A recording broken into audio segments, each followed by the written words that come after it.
When principals do not align, a minister has a duty to resign. Say what? When principals do not align, Marsha say what? To resign. When principals do not align, Marsha say what? To resign. They have reached such a point. Galam. They have reached such a point. Galam. They have reached such a point. Galam, galam, galam, galam, galam, galam. I received a letter from the Honourable Marsha Carroll asking to be relieved of her duties with immediate effect. And she was removed. With immediate effect. She was removed. Can we save some of it for us? No. Save some of it for us? A long strips, a short strips, a flat strips, a big strips. No. We have spoken a lot about heritage. Right now, there's a simple obelisk standing in commemoration of the landing to tell the story of this site. Not just of English settlement, but the story of the Amerindian community who were here before all of us, our indigenous population who were decimated. No. I understand that there's tremendous economic value for any beachfront in Holetown, but can we save some of it for us? No. Even if we don't. No. Barbie. What you say? Wall to wall to wall. No. Wall to wall to wall. A big strips. Wall to wall to wall. No. Wall to wall to wall. A big strips. Money, money, money. I want money, money, money. I want money. You're fired. I want money. Get out of here. Money, money, money. I want money, money, money. I want money. You're fired. I want money. Get out of here. When principals do not align, Marsha say what? To resign. When principals do not align, Marsha say what? To resign. They have reached such a point. Galam. They have reached such a point. Galam. They have reached such a point. Galam, galam, galam, galam, galam, galam. I think that we could do more.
When principals do not align, a minister has a duty to resign.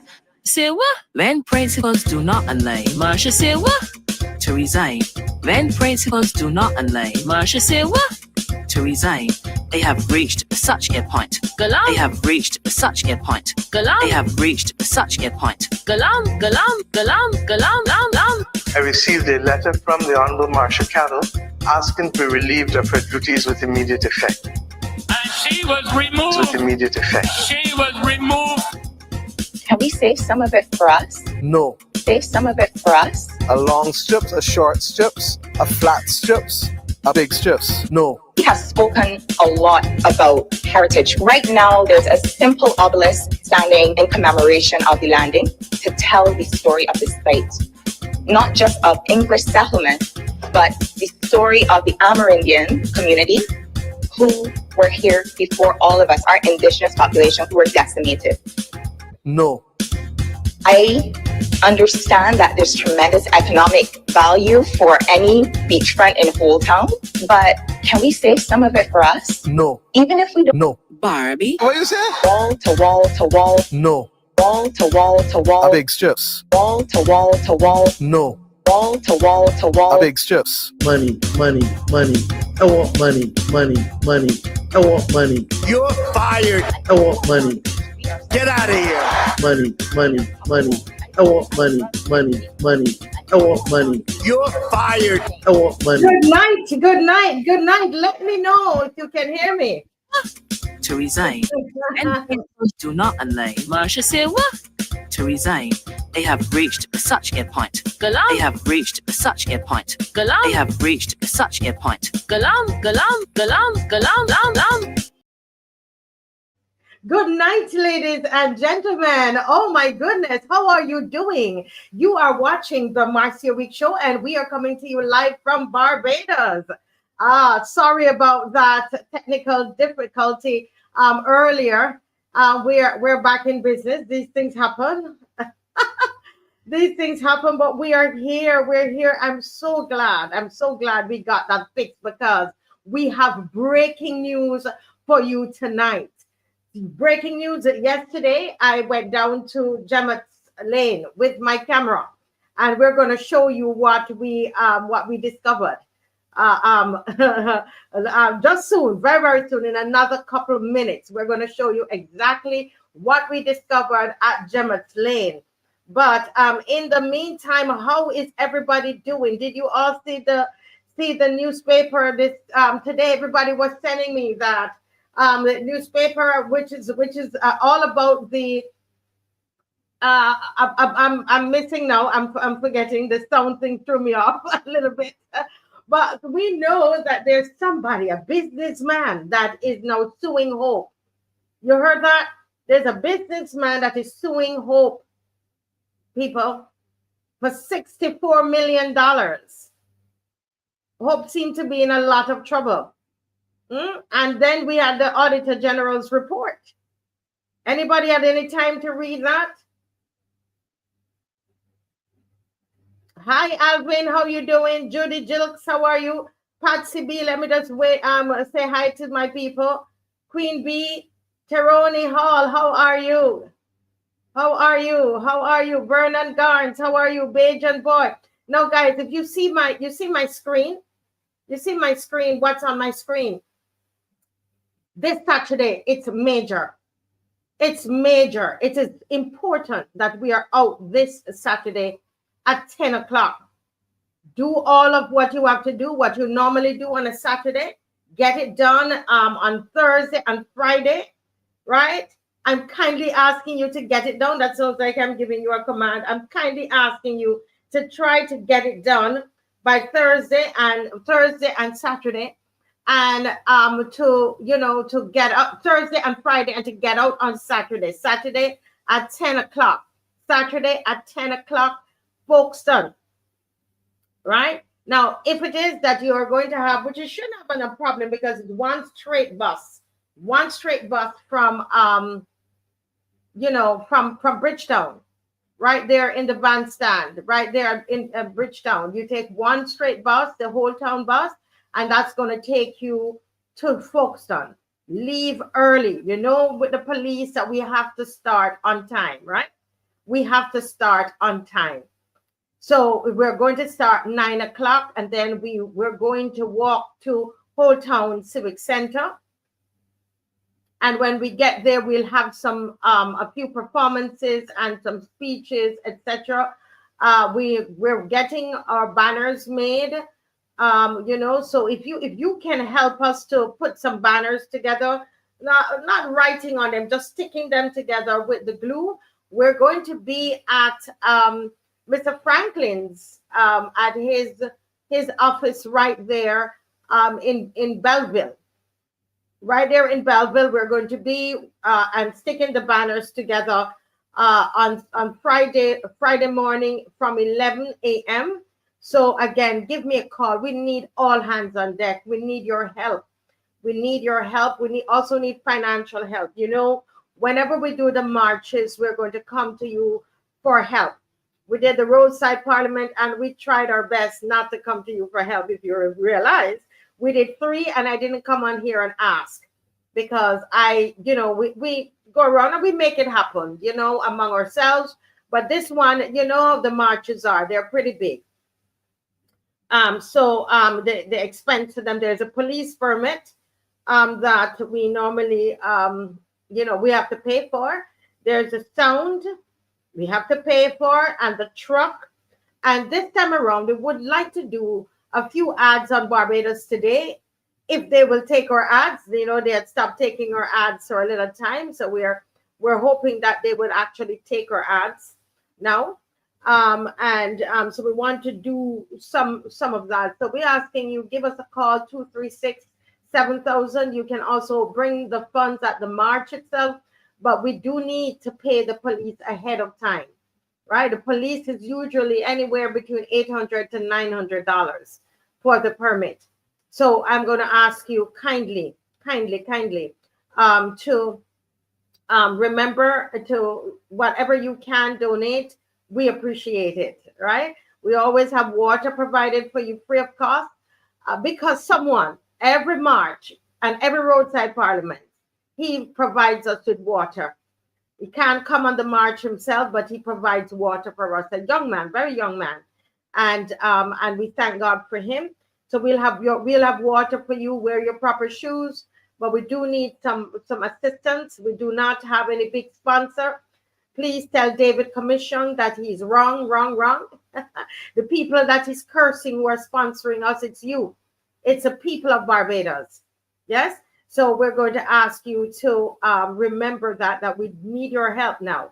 We need your help, and we have not come to you because I hate to come on here and have to ask all the time when I know things are so tough for everybody.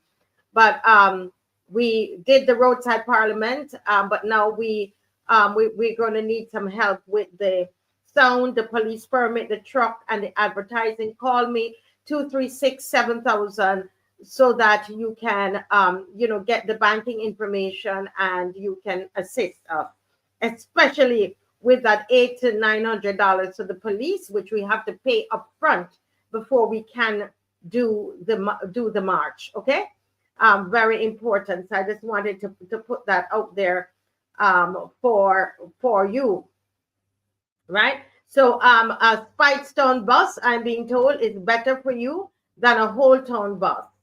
So Holetown, Folkestone is a bit further than Holetown.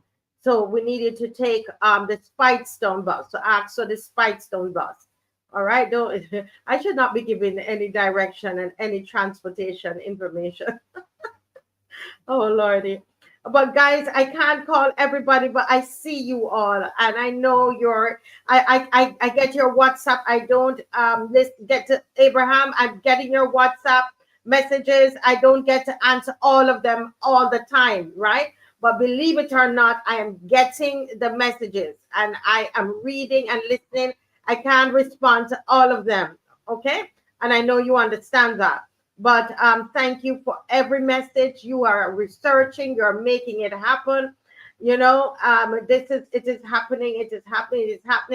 And I want to affirm us. I saw somebody put up, I think it was B-Hoy, who says we are the opposition. And you see, we're getting results. We thank God for Honorable Rob Thorne, who I realize is going to be having a press conference tomorrow. And once the press conference is there, we're going to bring it to you. All right. So we're going to make sure we bring that press conference to you tomorrow. I believe it starts 11 o'clock. So if you're at work, I don't know, you're going to watch it, but the press conference will be coming to you tomorrow. Okay. So that is happening. But listen, folks, thank you, Richard Reed. Folks, like and share now. I'm going to put up the anthem, and then right after that, it's a breaking news that is coming from Jemmots Lane. And it's going to show you the kind of leaders that we have in Barbados. Okay?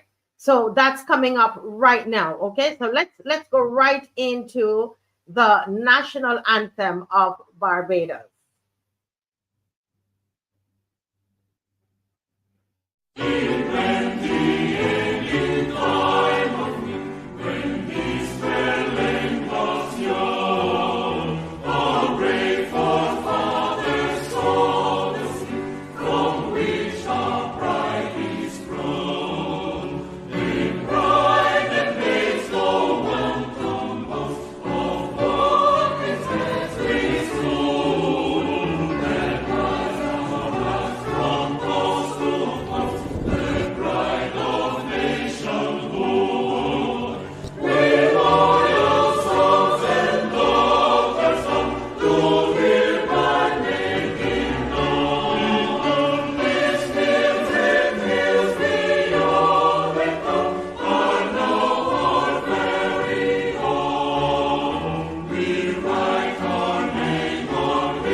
Yes, Barbados. Yes, Barbados. And when we come out on Saturday, March the 22nd, I'm asking everybody, our team is asking us to wear the colors of the flag, all right?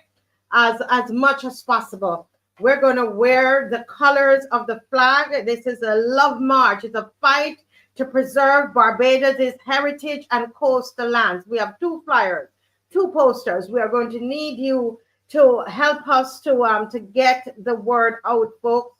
We are the opposition. We are the opposition. So I told you yesterday that, you know, when I heard I was in my bed, I was at home on Friday, and I heard that, wow, they have actually vested the lands at Jemmots Lane to a Nigerian bank. And I thought to myself, oh my goodness, the government still doesn't get it. Still doesn't get it, you know, and it was a sad moment for me, realizing that the government, as I have here, is obstinate and I consider disrespectful to the people of Barbados. That's my opinion. So I decided, you know what, I want to go down to Jemmots Lane. And this is what I found. I'm going to ask Dave to start it for me. Go right ahead, Dave. This is Marcia Weeks with Mike on the Move, and we are here at Jemmots Lane, and this is the piece of land that has been vested to the Afri-Exim Bank, given to Afri-Exim Bank free of cost, and which we are yet to find out exactly why. What was the exchange? What did we receive from them, or what did our politicians receive from them? But this is a for-profit bank. This is a bank that is set up to make profit, and this is the actual buildings here. So we're going to cross the road to see exactly what's happening. These are buildings that will be demolished, as we're told that this government has demolished over 1,000 buildings since they've been in existence. Buildings made of coral stone. So we were told that by the structural engineer on the program, told us that over 1,000 of these buildings have been demolished. And so this is what is happening here at Jemmots Lane. This used to be where the CHC office was, Barbados family planning, etc. And strange enough, these buildings caught fire 3 times. 3 times. The last fire was June of last year, right after it was announced. The Exim Bank actually put it on their website. January this year, that they're going to move here. We only we in Barbados were only privy to this information a couple of days ago when it was brought up in the Parliament. It was being debated in the Parliament to be agreed on. That's when Barbadians knew what was happening. It was then announced on Starcom radio. I think that this really is where we need to draw the line, Barbados. I don't even know what else to say. But we're seeing that there is you can see ahead. I don't know if we can just make this a little bigger so that they can see. You will see that they've started clearing already. This is cleared already, right? The clearing has The clearing has started already, as you can see in the distance there.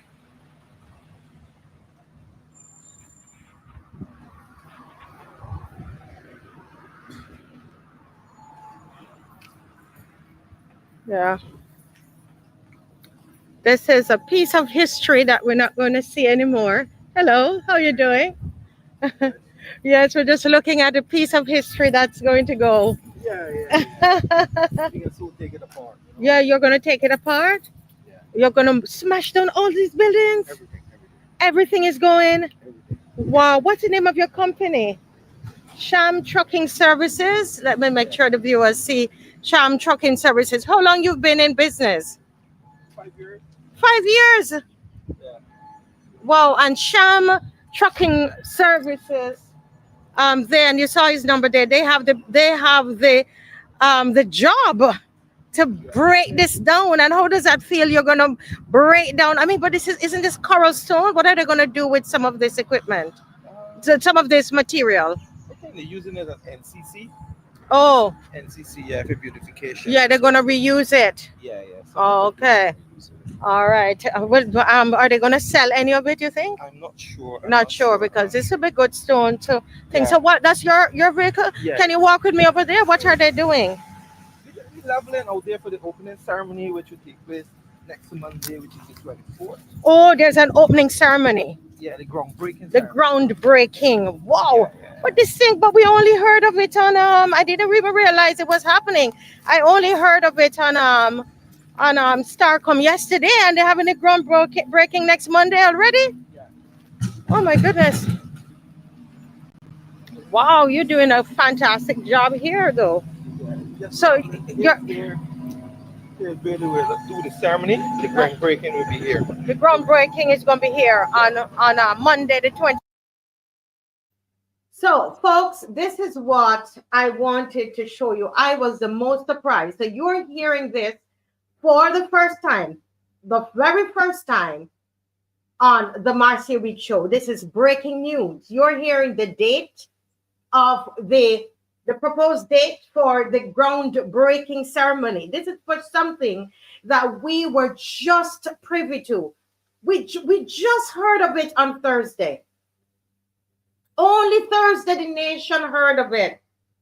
And in over a week, a little over a week, by the next Monday, this is not tomorrow Monday, the next Monday, the 24th, I am being told, while we went to the property, while we took Mike on the move there, that the groundbreaking ceremony is going to be on Monday. You don't I mean, how do you feel about that? I mean, this government has decided and they are moving ahead. I have a clip, and I don't even know if I'll have time. I have so many clips, time enough to show you, where Ryan Strawn is letting us know you can't eat heritage. And the this BLP government, he says, is going ahead, and we can see they have a groundbreaking ceremony for this Exim Bank. Now, if you remember, some of you might have remembered long ago, we did a whole series on this whole thing, not Jemmots Lane, but on the bank, on that bank. And one of the things that I found out about that bank is that the president of the bank is under investigation. It's online, and we're going to bring it. I have a lot of guests tonight, so I won't be able to do a long segment, but I'm going to bring it back to you. But we discovered that and showed that on the show. And this is a bank that we have gone into. We've gone into some kind of this relationship with. The question is, what is the exchange? Why so quickly? Why did you? We want to ask the government tonight. Why did you not follow the regular procedures as it relates to this bank receiving the land? Why didn't you go through the regular procedure? You did not. And don't lie to the people of Barbados. Stop lying to the people of Barbados. You lied to us about Holetown. And now look at what you're doing. You're disrespectful. This government is disrespectful to the people of Barbados. They're dishonoring. They're obstinate. They have decided that they will not listen to the people of Barbados.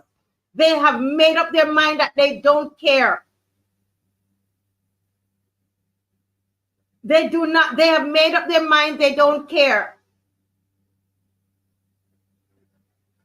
The exempt, why is it, we need to ask the government this question. Why is it in January of this year, this same bank could put on their website in January that they have a prime, they say prime real estate, and they identified the area. This was before they brought it even to the parliament. This was before the planning and development put out a sign. This government has broken its own laws, Barbados. The government of Barbados has broken its own laws to give this Exim Bank this place. It's too much haste. The government of Barbados has broken its laws, Barbados. They have broken the Planning and Development Act. They have disrespected the people of Barbados. There's no town hall. There's no discussion. There is nothing there, and there's no reason that you would pick up all of this land and give it to a for-profit bank. You're not putting a hospital on there. You're not doing something with the people's land for the people. So what did you get? What did you get from the Exim Bank government? Prime Minister, what did this government get from the Exim Bank? Were there kickbacks? Is this where the election money is coming from? Why you're moving so fast and breaking the laws of Barbados? Prime Minister Mia Mottley and the government of Barbados, you have broken the laws of this country in order to give this bank this space. You did not follow what you wrote down as in the laws from the planning and development. No, because this went to Parliament after the planning and development notice was put, a small little thing in the newspaper. Yes.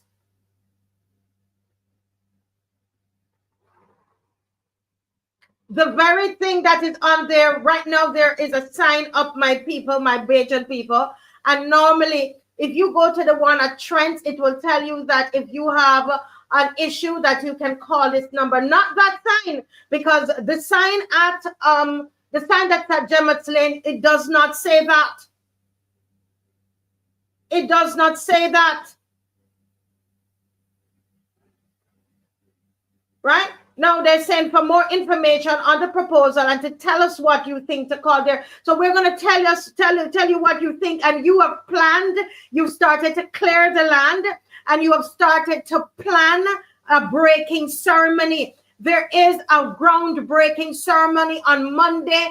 Monday, they were going to do it quickly and quietly, and we only heard of it after it was done. But we are telling you, the citizens, we are the opposition, I tell you. All of us, and that's why we support Mr. Thorne. We support Mr. Thorne. He is one voice in there, but we are many on the outside. We must march Saturday, the 22nd, we must march. They are planning this ceremony and talk about, tell us what you think. After the fact, after the Exim Bank put on their website in January that they have this place, and after you've got it out the place, and you are now breaking ground to start building. Lies, Barbados. Lies. Complete lies.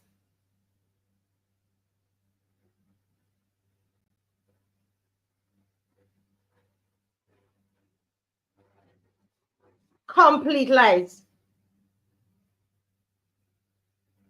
Complete lies. And I have to go to my next guest, who I see is ready here. Yeah? And you need to give us an explanation about that fire. That place had 3 fire. What is it you're destroying? What you're getting the place ready? Huh? A couple days after there was a memorandum of understanding between Barbados and Exim Bank, there was a fire here.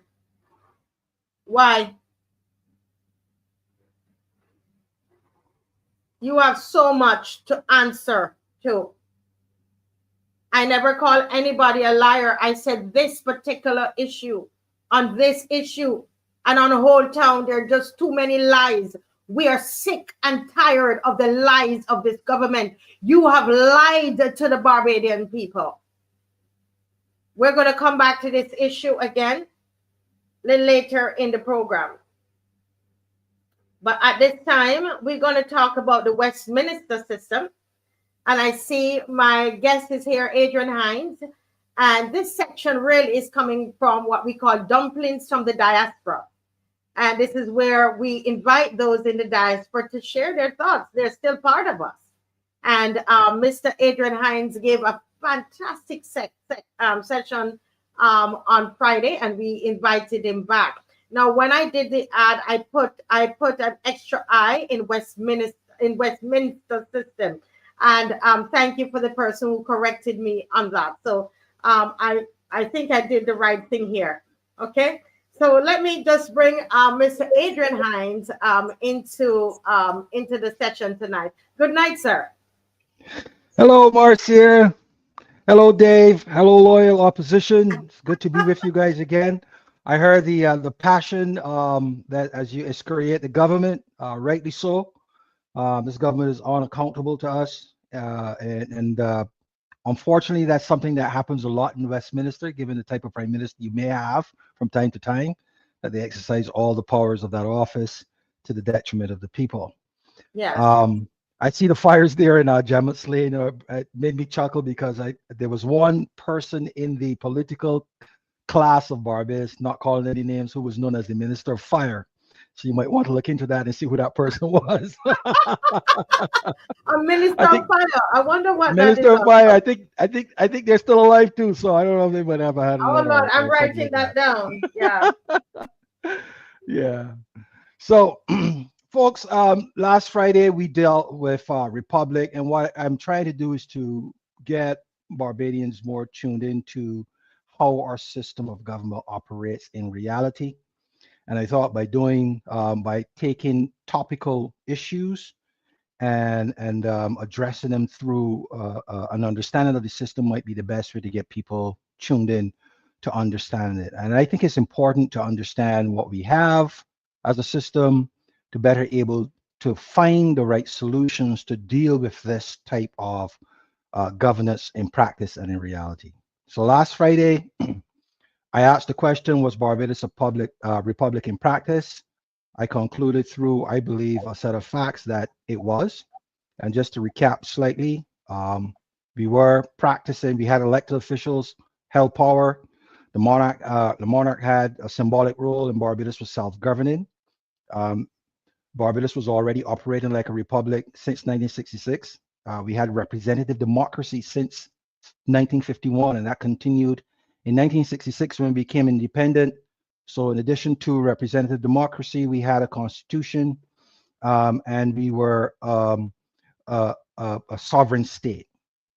So what happened on 2021 was, and I just to give a general approach to how I characterize it, it was a paint job on a house that was built in 1966, and they held what was called a housewarming party in 2021.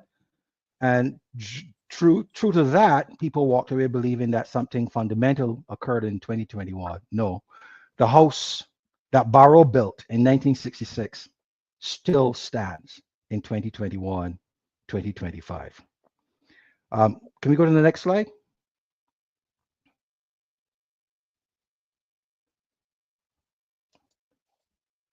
It's right there, Adrian.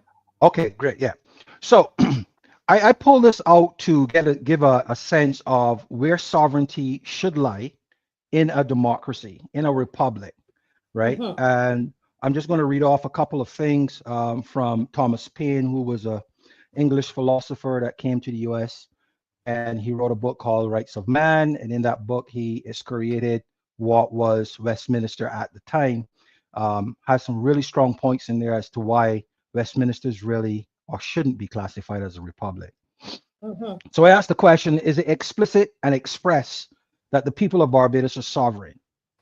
I did a search of the Constitution and I can't find words to that effect. And I was looking for words that were akin to or similar to what you would find in the American Constitution, where it states, we the people.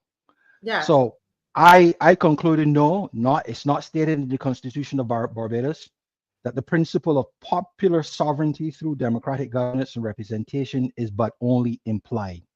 And I think it should be explicit that if representatives are accountable to the people through elections and their authority comes from the consent of the governed, then that should not be implied. It should be explicit, written in the Constitution as the law, the highest law of the land. So I just want to read off these things from Mr. Paine in his reference. So this is from the 17th century and how he addressed sovereignty. He says, the nation is essentially the source of all sovereignty and not of any individual or any body of men or women, or to be entitled to any authority which is not expressly derived from it. In these principles, there's nothing to throw a nation into confusion by inflamed or magnified ambitions. They are calculated to call forth wisdom and abilities to exercise them from the public good, and not for emoluments or for aggrandizement of particular descriptions of men and women, friends and families. Monarchical sovereignty, or any entity in which such powers are endowed, is the enemy of the people, the Barbadian people. I added that for emphasis, and the source of its citizens' misery and angst. The idea and practice of it should be systematically checked, scrutinized, and held accountable in real and practical terms. And the sovereignty of the people and the nation itself should be restored and explicitly stated in its constitution. A couple of things that that Thomas Paine used to describe Westminster. One of them is that he said Westminster mixed government, or as it is sometimes ludicrously styled, is a government of this, that, and the other, and that the moving parts of this species of government is of necessity patronage. What he really meant was corruption. He also said a mixed government is an imperfect everything. Mixed government being Westminster government is an imperfect everything, cementing and soldering the discordant parts together by patronage to act as a whole. In mixed government Westminster, there is no responsibility. The parts cover each other until responsibility is lost, and the corruption which moves the machine contrives at the same time its own escape. In the last part, he says, what is supposed to be the king in mixed governments is the cabinet, and that the cabinet is always a part of parliament, and the members justify in one character what they advise and act in another. A mixed government, Westminster, becomes a continual enigma, a mystery, entailing upon a country by the quantity of patronage, corruption, necessary to solder the parts, the expenses of supporting all the forms of government at once, and finally resolving itself into a government by committee, in which the advisors, the actors, the approvers, the justifiers, the persons responsible and the persons not responsible are the same persons. By this pantomimical contrivance, a change of scene and character, the parts help each other out in matters which neither of them singularly would assume to act. And I'll just give you like 3 scenarios that you could attest to what this person wrote in the 17th century that's being played out in Barbados in recent times. We had a prime minister that got up and said, with regards to the tint law, that she's not looking for charges, she's looking for money. And after realizing that the law was only one to recommend behavior, but there was no enforcement attached to it, they didn't come back to the people for a correction. They sent the attorney general. So that's what they do. When they make a mistake or when there's bad news, somebody else comes.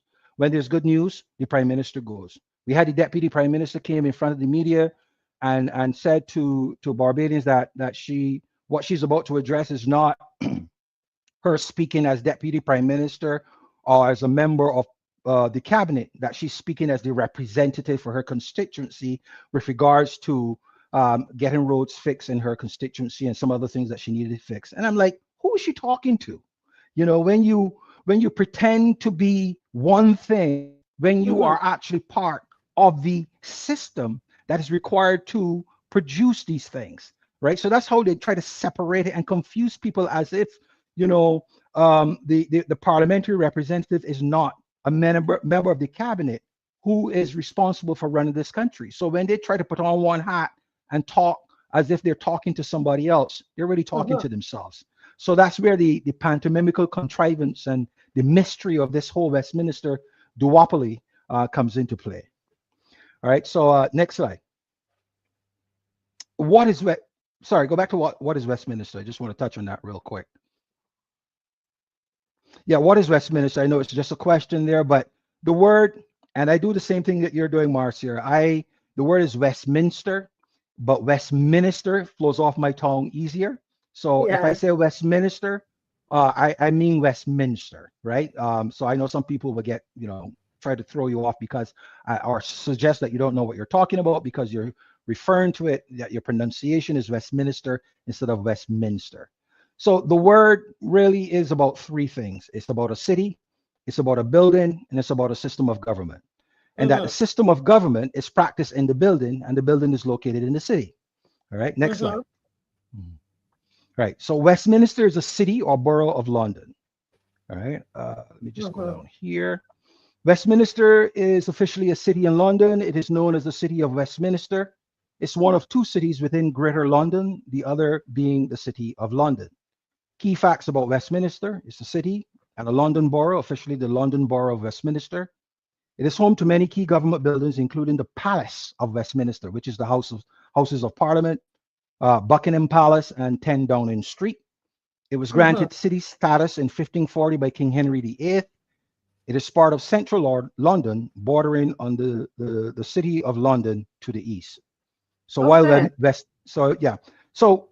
so when we say Westminster in the context of Barbados, we're talking about the government. We're not talking about the palace, the parliament, or the location, the city. Next slide. So what is the Westminster system of government? The Westminster system of government is a parliamentary system of government that originated in the United Kingdom and has been adopted by many countries, particularly former British colonies. It is named after the Palace of Westminster, where UK Parliament meets. Key features of Westminster system: parliamentary democracy. The government is chosen from and accountable to Parliament. That doesn't happen with this current Parliament, and I'll explain to you why. The head of state versus the head of government. There's a ceremonial head of state. The monarch or president, you know, the same person. Prior to 2021, we labeled them or called them the Governor General, and that they were, you know, answerable to the Queen of Barbados in the form of Queen Elizabeth of England. I always like to make that distinction because people tend to forget that. But that's what she was to us after independence, the Queen of Barbados. And the political head of government is the Prime Minister. 3, executive dominance by the Prime Minister. The Prime Minister is the leader of the party with the most seats in Parliament and wields real executive power. We all are seeing that without exception in Barbados today. Collective cabinet responsibility. The cabinet, it's a group of ministers, makes decisions collectively and is responsible for them. Think of Marcia Cattle and what she did recently. She left cabinet because even if she didn't agree with what was proposed for a bill to be put before Parliament, she was still collectively responsible for it, and she figured that she'd no longer want to be put in such a position. This is officially what I would put as to why a person would leave cabinet. There could be other reasons, but since you're collectively responsible, and if you have a strong conscience and you believe that what the government is proposing you don't like, you have a responsibility to leave that. But then you go back to being a member of Parliament and be subjected to the whip of the party. So she really didn't do anything. If you fully understand Westminster, she really didn't do anything. The next is fusion of powers. This is an interesting one because I've heard people talk about in the context of Barbados, they've talked about the separations of powers. There's no real separation of powers in the Barbadian system. Unlike the US system, there's no strict separation of between the executive and legislative branches. I mean, a clear example of it is that members of parliament are ministers of government. Where's the separation? The executive and the legislative are one and the same, right? So, you know, the prime minister is also the representative of a constituency, and she's also the head of the executive. So there's no, the fusion of power exists. There's no real separation of powers. Opposition and question time. The opposition plays a formal role in holding the government accountable, and parliamentary sessions include question time for scrutiny. Now, this is more of an example to demonstrate to those folks who might think that Westminster, as is practiced in England, is the same as practice in Barbados and elsewhere. That's not true. We have an adaptive system. I think Trinidad practices this, opposition and question time, as does England, but Barbados does not. Confidence vote, or as we call it in Barbados now, confidence. The government must maintain the confidence of Parliament to stay in power. If it loses a confidence vote, it may be forced to resign or call an election. Now, as I said, that's impossible in today's Parliament being membered by 30 people. The cabinet, which is supposed to be reportable to Parliament, being membered by 29, there is no real way that Parliament can be an oversight body for Parliament, and therefore a no confidence vote would be something to laugh at if Mr. Torn was to think of bringing one. It would not make any sense. So some countries that are using the Westminster system, all of these countries listed, all of their systems are different. In New Zealand, they have a unicameral system. They don't have a Senate. But what they've done is that they've made allotments for their native inhabitants, the Maoris. So the Maoris vote for representatives from among themselves, and those seats go to them. Not here, but Israel. I think Israel also practices Westminster, and they do a direct election of their prime minister, right? So the prime minister's office is what I refer to as an at-large office. Unlike us in Barbados, where we proxy our vote. We vote for a representative who goes to Parliament and then repose their loyalty in who they want to be the prime minister. So that's not direct. So in essence, the prime minister of Barbados doesn't really have to answer to us because we didn't elect her. So this system is characterized, Westminster system is characterized by strong party discipline. Remember that. So when someone leaves cabinet and goes back into the Parliament, they haven't done anything because the party whip will keep them in place. And we all like what Prescott said, but in actual fact, the reality is that he's not going to do anything. He can't do anything, because if Mottley does what she said in that that bit of video audio that escaped with regards to how she talked about when his case first came up, and he was this is when we first heard that he was going to be represented by Lashley, when she was talking about he shouldn't run for the Barbados Labour Party ever again, right? I mean, these are decisions that prime ministers and leaders of political parties make. So strong party discipline is called the whip. It's more pronounced in England than it is here, but it does exist, right? They will all fall in line if they want to continue being members of the party and to appear on the ballot the next time around. Powerful prime minister. We always miss this. The whole idea of demagogues in the Caribbean, where leaders assume this role of a shepherd, of a master, and the population as clients, and how we like them, we look to these people as maximum leaders, is a big part of what Westminster provides, right? Because remember, as I'll say later, the prime minister takes on part of the role of ancient monarchs, and an elective legislature that holds the government accountable. Again, we don't have that today because the parliament is weakened by the size of the cabinet. Adrian, there is a question here, and I think that I wanted to pause to answer it.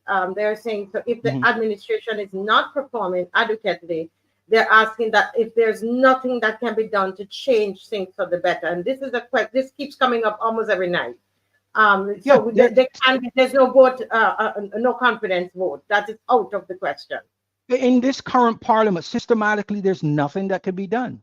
It's systematically, where you look to the constitution or even look at the processes of or the practices, the cultural practices of our parliament, there's nothing that can be done with this particular parliament, right? For one, the prime minister has gotten the loyalty of her political party members, political parliamentary members, to become prime minister. She then turns around and uses patronage, patronage, to give them all ministerial portfolios. 29 of them. Parliament is only 30, right? 29 of them. Once you get into cabinet, no, you feel beholden to the person that gave you that job, because ministers get more than a regular, sitting member of parliament. So you feel automatically you feel beholden to the person that gives you that job. In addition to the fact that you're now governed, you're confined by the collective responsibility clause of cabinet, right? So you can't be a member of cabinet, and then when you go into parliament and take up the role as parliamentarian, argue against legislation that came from the cabinet, which you, by being a member of, is responsible for, right? So you think about that, 29 of the 30 are in this predicament. Of course, every legislation that comes out will be accepted. They have no choice than to say yeah, because they're responsible for it as members of parliament. So if they're responsible for it, when a no confidence vote comes out, right? The person who brings no confidence vote is going to talk about legislation. They're going to talk about parliamentary procedures and all of these official things that the prime minister is not doing and not doing correctly, right? Then you're going to ask for the entire parliament to vote on these measures that you've put forward in your no confidence motion, right? One, being political party parliamentary members, that's one that they're going to side with the prime minister. Unlike what happened to Sandy Ford, I'll talk about that, right? That's one. Two, we're all ministers at the behest of the prime minister. We owe her something because she gave us something. That's two that they would completely dismiss anything, right? Three, any legislation or bills or anything that is being used as a reason why the prime minister, there's a no confidence vote in the prime minister, is not only the prime minister's responsibility, it is the entire cabinet. 29 of the 30 would then be, if a no confidence vote was to be successful, they would then be voting against themselves. That's not going to happen. So there's no way 3 times over that a no confidence vote would happen in this current government. I don't even think the speaker would allow it because it doesn't make any sense, right? So there's nothing that you can do. This lady is the prime minister for whatever time she decides to call an election. It is as simple as that. You know, and even if there was a no confidence vote. Adrian, you have 5 minutes, but I am going to beg Mr. Murray, because this is so educational. Ask Mr. Murray to start a little later. Send him a WhatsApp message. We will give you it's 5 minutes. I give you extra 10 minutes, and you can come back on tomorrow, as long as you need to come on. Okay, but finish up in 10 minutes, please. Okay. Yeah, so I'll finish with that. If there's any more questions with regards to what can be done in this current parliament with the current rules to do something about the current government, there isn't any. She's locked down every aspect of it. And then there's the constitution itself. That's why I always talk about the system, right?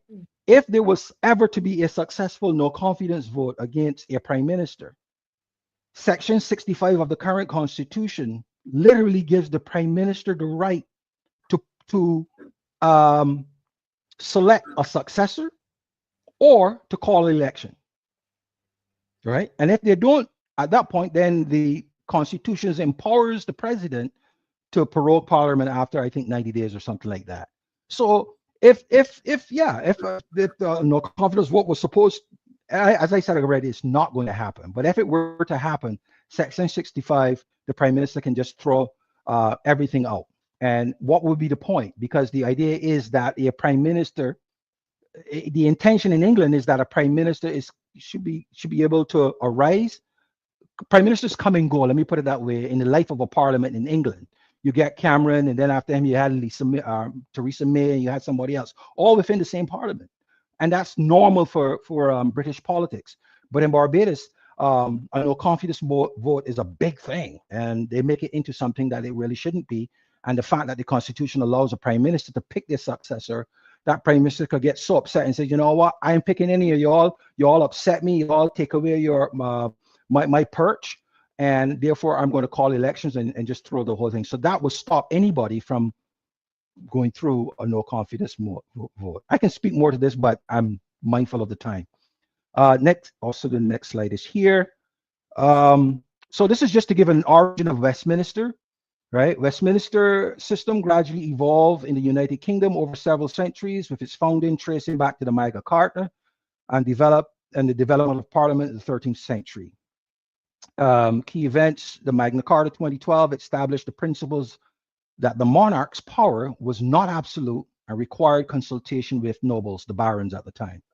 The model of Parliament, King Edward I summoned the Representatives Assembly, including commoners, established the first early form of Parliament.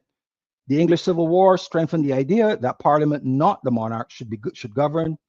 The Glorious Revolution marked the official shift to constitutional monarchy, reducing the power of the king and increasing parliamentary authority.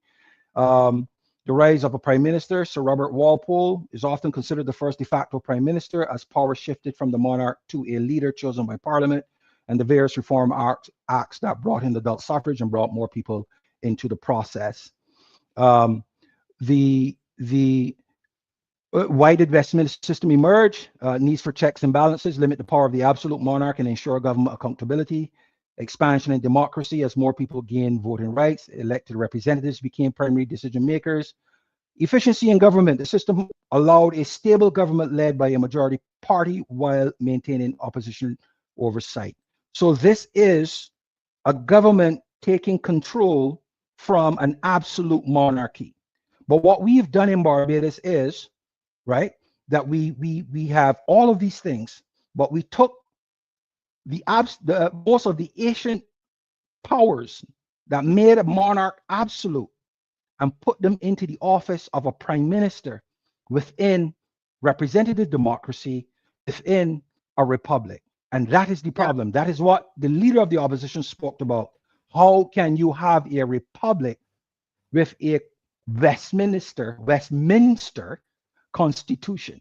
He's talking about this, the powers of a prime minister within a republic. There is, and the powers of the prime minister in a republic are monarchical in nature, and that is where the problem exists. So now we're basically in terms of time, we're out of time, but I would like for you to answer this question here. What is the power of the president? And we're gonna just because it keeps coming up, Adrian, and we're like in school. And so we just dealt with the whole thing of the prime minister and the no confidence motion that is not going to happen. But what is they keep asking the power of the president? And I know they're asking that in relation to the possibility of going to the president to do something about what they see with the prime minister. The president has no power. I'll repeat that. The president have no power. And by power, I mean the ability of her own opinion to make decisions that affects or that can be construed as running the country. She has no power.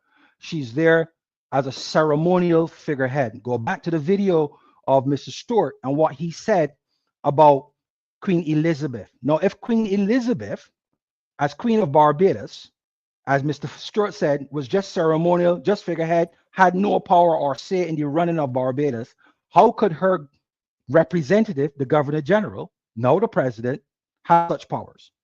Can't, right? The representative can't have the powers that the person that their representative does not have, and Mr. Stewart dealt with that, right?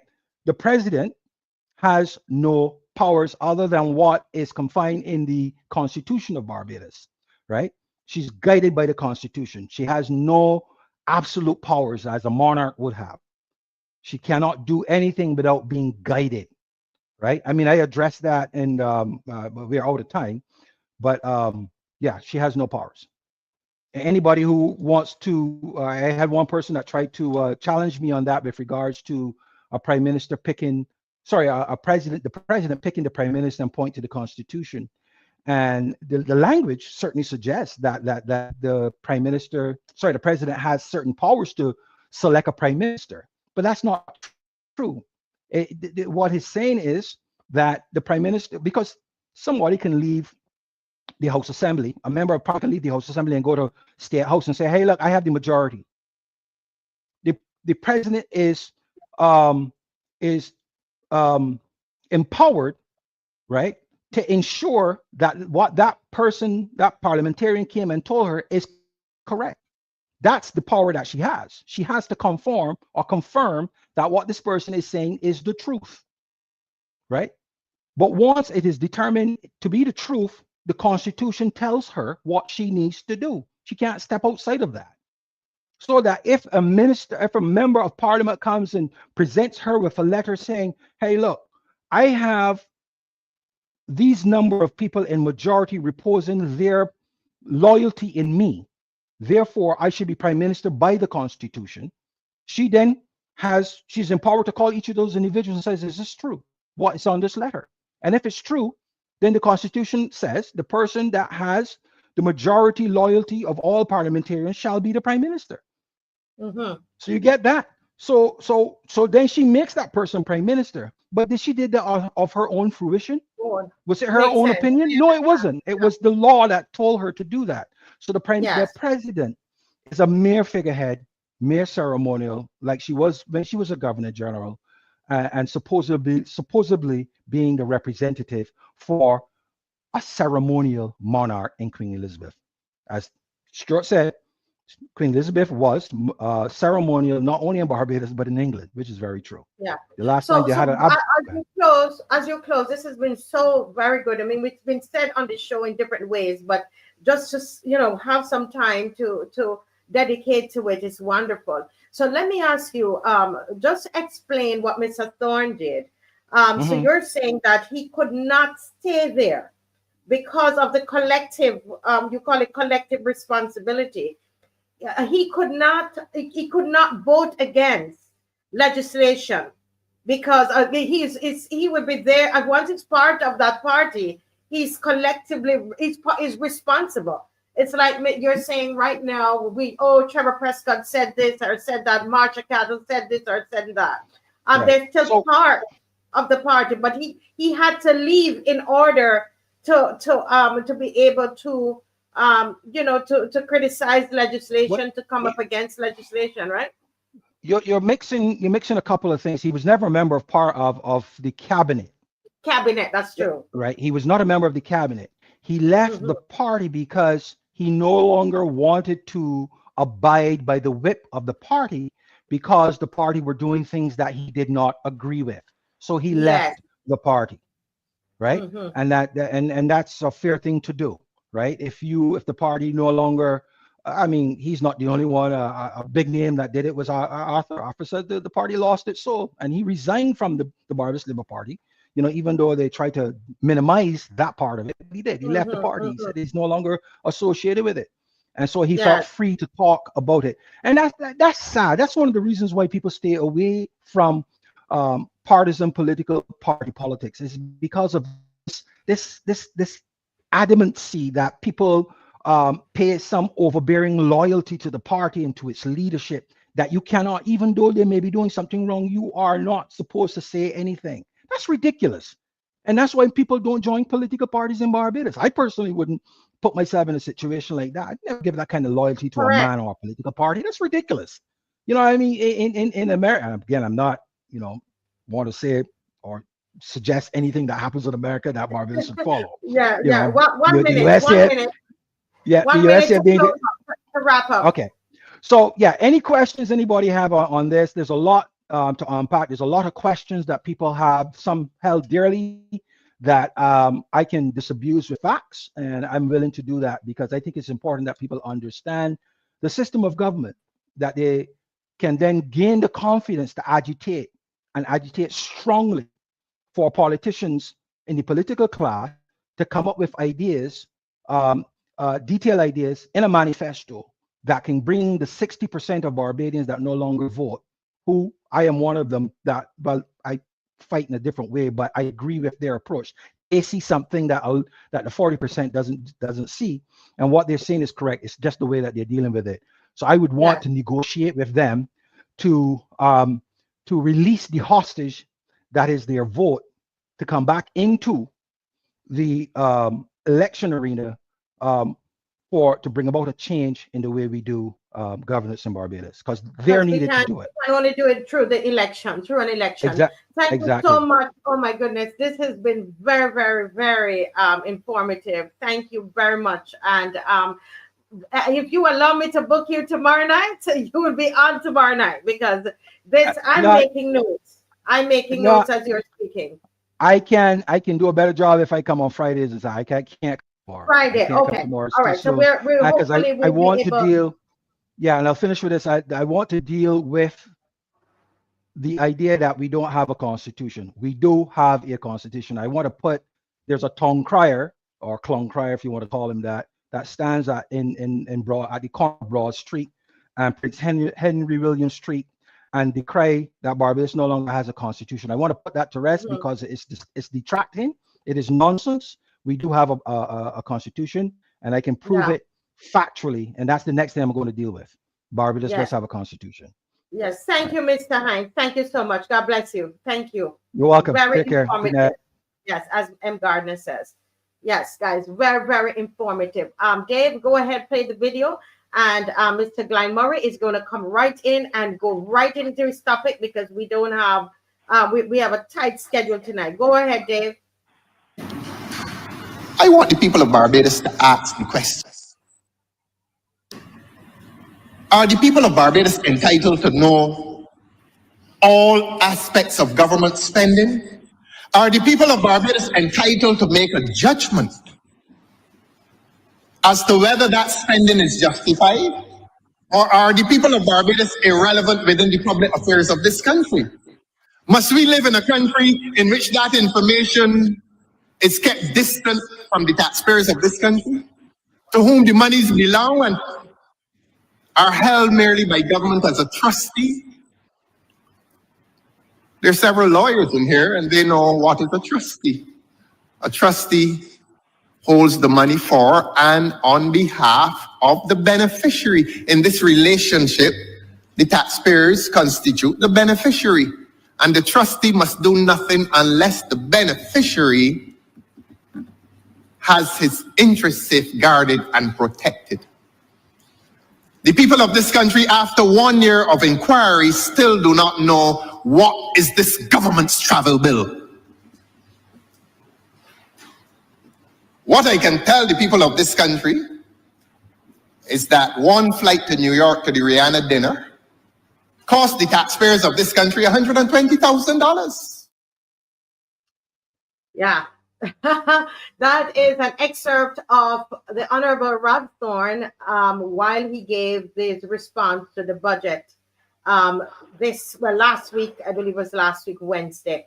Let me take the opportunity to welcome Mr. GLYNE Murray. He's a former senator and former minister of the Barbados Labour Party, and it's been an honor to have him all the time on the show. He's a regular panelist, and he's prepared a wonderful session for us. And I've already apologized to him for the giving the other speaker some time, but we're gonna even if we go over time tonight, he's gonna have his time. So, Mr. Murray, welcome, and you can jump right in because we have a tight one tonight. Thank you very much, Marcin. It's good to be here again. I want to thank you very much for that video on the Old General Hospital, right?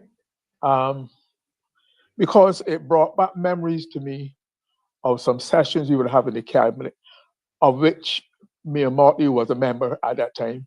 When the compound that you're seeing now with those old buildings, there was discussion that the Cumulus Hospital as it is now, that could be used for expansion. in the same way that work is being done over on the other side, but the old where they have the lab outside the master science lab, right? On the other side, there were plans to expand and do things there to keep the compound tight together. And when I saw those images of the place, I mean, I didn't remember so huge, so mammoth, such sturdy buildings. So it brought back some memories to me, and it fed right into my topic. Now, when I said, I apologize, Prime Minister, you recall that some weeks ago I said I made it clear that I no longer had respect for the Prime Minister as a person. I should have added them, but I have respect for the office. But I no longer have respect for the person. I want to apologize for her for not saying what really is on my mind, but I held it back, and now is the time to say it as a result of recent events. I now say I not only don't have any respect for you, Prime Minister, I pity you. I'm sorry for you as a person in that office, because you have become the most transactional leader we've ever had. We've never had a leader that anyway where the present Prime Minister operates.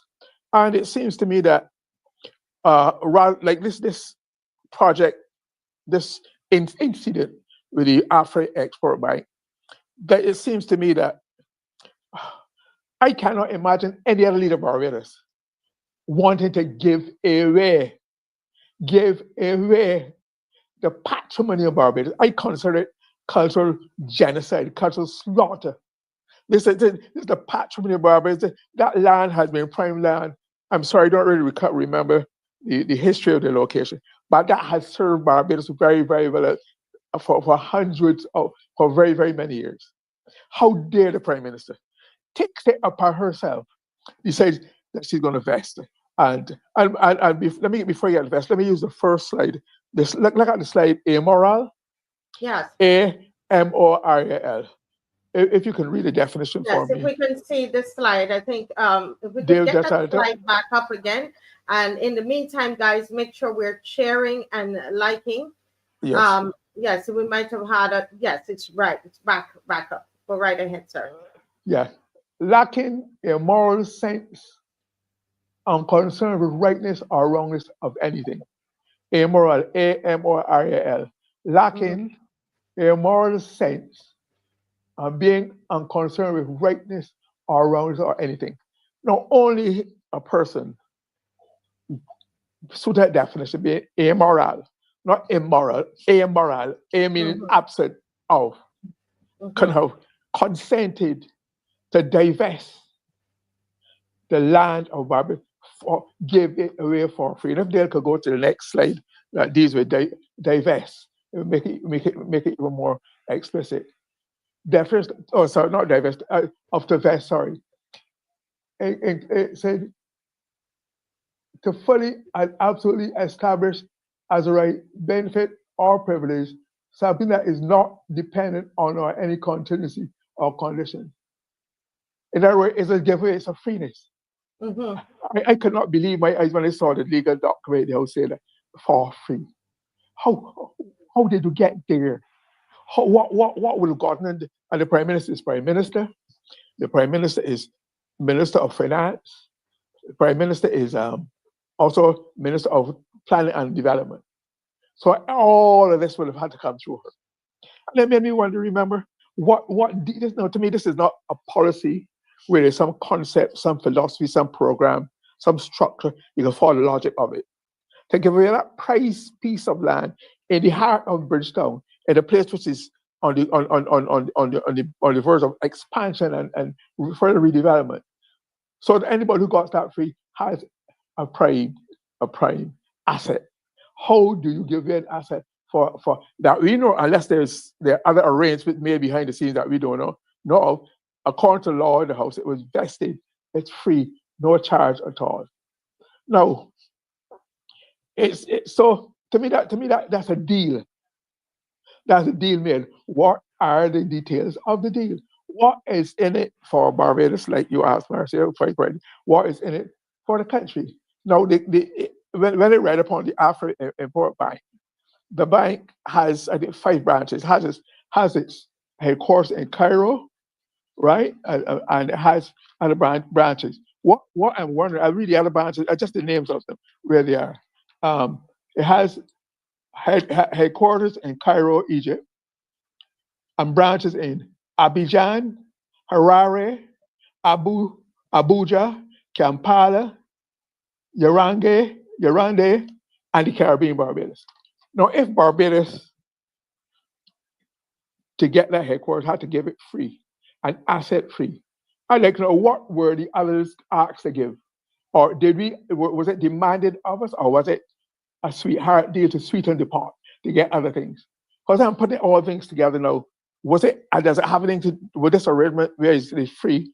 Have anything to do with the $50 million we got for the so-called redevelopment of Kensington and developer credit? Remember that? And then there's the money, the loan that came through for Mark Maloney to help finish the Hayek. So to me, there seems to be all these things are entangled together.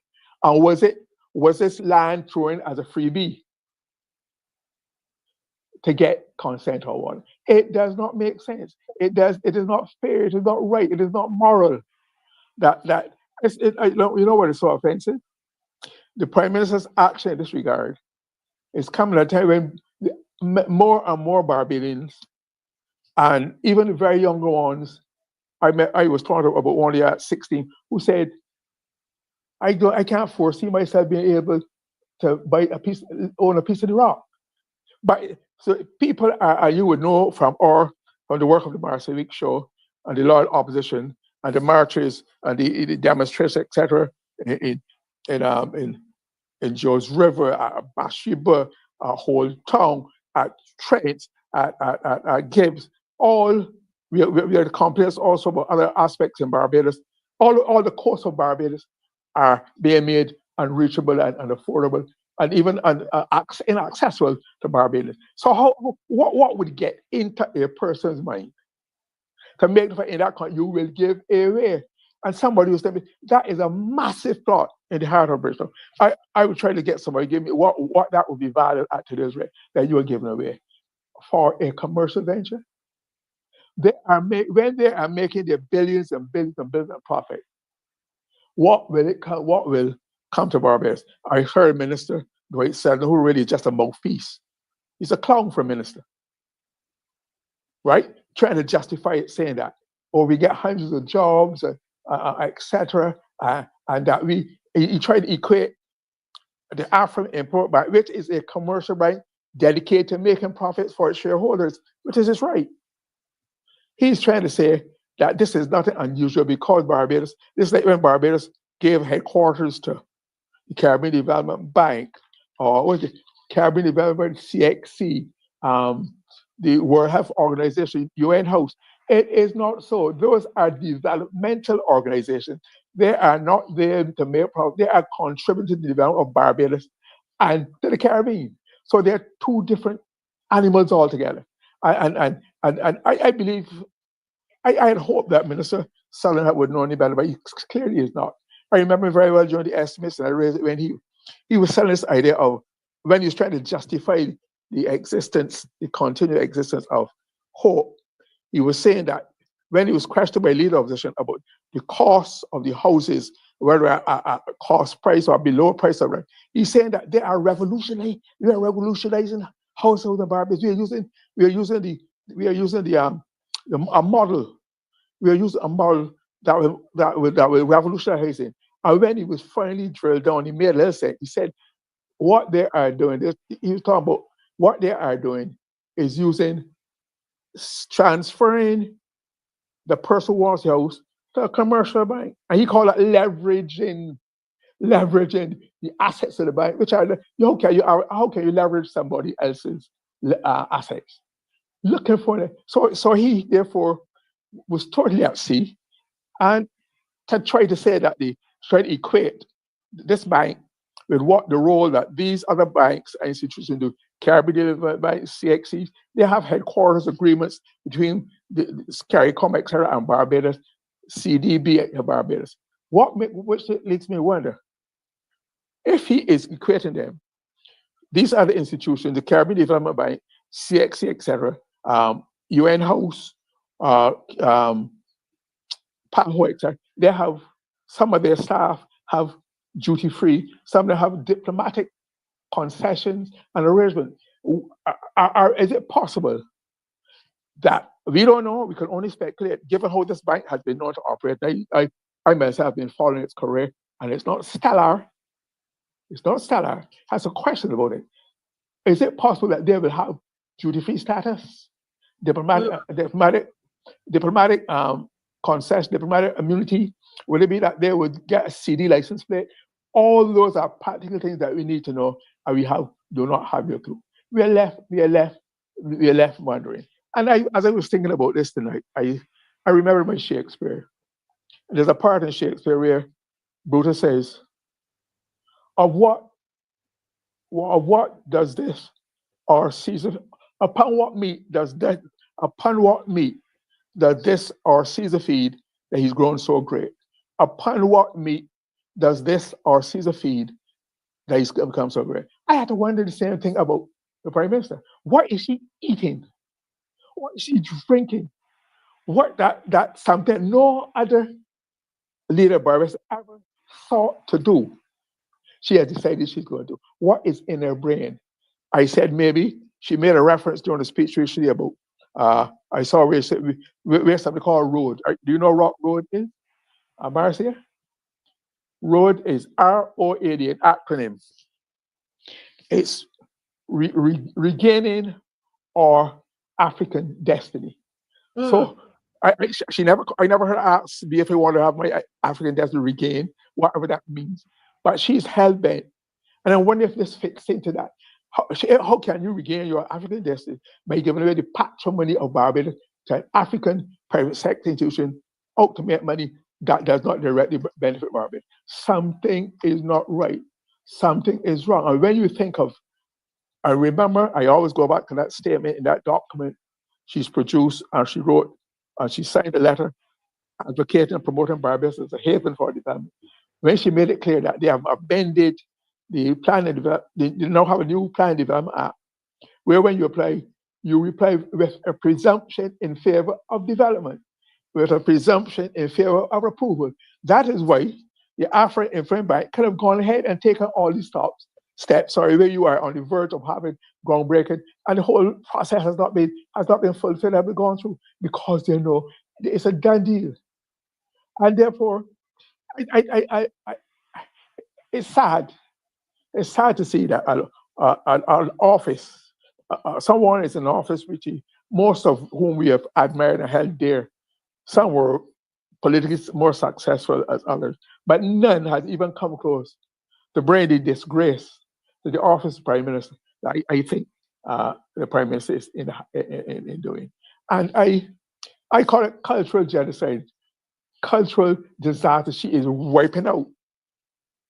That has to be hundreds of millions of dollars in that spot. And about a year ago, you probably don't remember, when this African Infant Bank started to talk, there was a move afoot to get rid of the man, Mr. Kinch, over by CIVIC. Remember all that controversy, that land? Yes. Because I was told then the government wanted to get him on some of that land because they wanted some of that land to be a car park for the African Infant Bank. That's when it was told having. It was long before it was known public.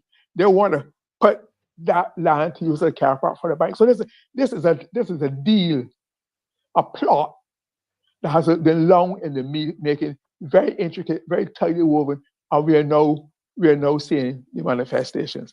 And very few things in my life have offended me this much, to see that a person could take it upon herself. Do you think you have all the wisdom of Barbados for all the hundreds of years here? Do you have all the intelligence, the values? Would you accord to yourself this right to give away that piece of land? Even if it was 2 square feet, it would be wrong. The size does not matter. It's the principle. And I think the Prime Minister has done herself, her government, and Barbados a great disservice. She should be ashamed of herself. And I had to remember another part of I forget the author who says, those who I'm quoting literature, well-known quote literature. Those who the gods would destroy, they first make mad.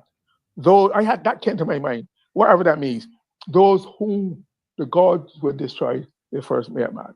So I think the Prime Minister has refused. Do you remember that during the budget, she never even gave us the respect, the consideration of trying to deal with all the controversy about Holetown, George Road, nothing at all was said. She don't even go as though it never existed. All right? She just dismissed us with scorn. And I think it's that same attitude of disdain and lack of respect and consideration that would impel her to make these kinds of decisions, because she had to be in the mix of it. She has been courting Africa. And I think, like I said, she's living the dreams and the fantasies of her uncle along with Mottley, because she did not have that same experience. So I think she's trying to realize this before really having lived it and felt herself. So she's gallivanting around the world, all over Africa, saying that she's regaining her African destiny. So she has a lot to answer for Barbados, and we have to keep. You can see we have to keep the pressure up. I'm told that the meeting, there was a public meeting, hastily summoned today in St. Michael's South. Yes. That had been my information is that was a regular branch meeting planned some weeks ago. But because of the lack of impact on the public for the budget and the debate and the measures, etc., that was hastily put together. This advertised this mammoth, big, great political meeting to try to answer some questions. If after you just had about 5 days of estimates debate, 4 long hours of budget debate, what can you say at a branch meeting that you would not have said before among those many hours in the House of Assembly? Right. But you see, once she's under pressure, she gets hot and sweaty and does something. This is another reaction. But we have to go after these measures. She has to be called account. She should come to what is the rationale? What is the reason? How do you justify? What are the benefits? What are the so overwhelming that you decide to go this route to give away the patrimony, the land of Barbados without our consent, free of cost? Amazing. In other parts, take seasoned land. Well, we're virtually invading them. That's what caused the war between Ukraine and Russia. You are seizing land, people's territory, dreams, people's homes, people's patrimony, and we should not take it easy. And we have to keep the pressure up, Marcia. There's a lot of work to be done. We have to make sure that she, Dugard, Sutherland, Minister Dugard and Sutherland, come and, because they're all involved in this, come and experience to justify this unprecedented, nothing that has ever happened in Barbados, and we should not let it be swept under the carpet. And while you go away on another trip, she made 93 trips in, 93 trips in 7 years. And 7 years, Prime Minister Afton never even made those in 15. I guarantee you. And what we talk about her, she gives some. First of all, she should not be expected to investigate herself and give a report of herself, she and her office. Those things can be manipulated and influenced. And outsiders should go and check the records and see the number of trips to where they cost. Then I will believe it. Because there are other costs too. Whenever the Prime Minister goes there, whoever acts as Prime Minister, unless she's changed the system, the differential between the salary and allowance of the Prime Minister, that is paid towards the acting person, and it has to boost their pension, their gratuity, etc. So there are a lot to be investigated. She do not just give that thing to try to quell a discussion. Come and have a proper investigation by an outside force, and it gives for it step by step. And what I would also like to ask, there's a lot of money involved in travel, especially people who travel so much.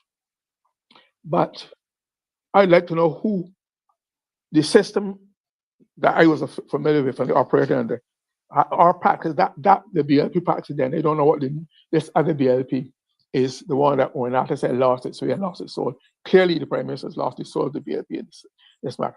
But we had a system where the bulk of the traveling for public service would rotate among travel agents, right?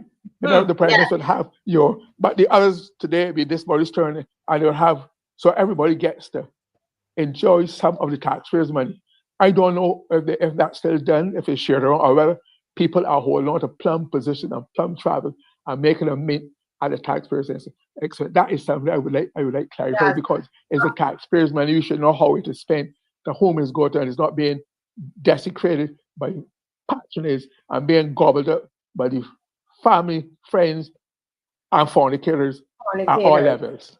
Yeah. Wow. Well, thank you so much, Mr. Murray. Mr. Murray is 81 years old. I keep mixing it up. He's 81 years old. Did you hear the passion? I was glued to what he was doing, writing down notes, connecting some dots. You saw me there. I was all into it. I don't know about you.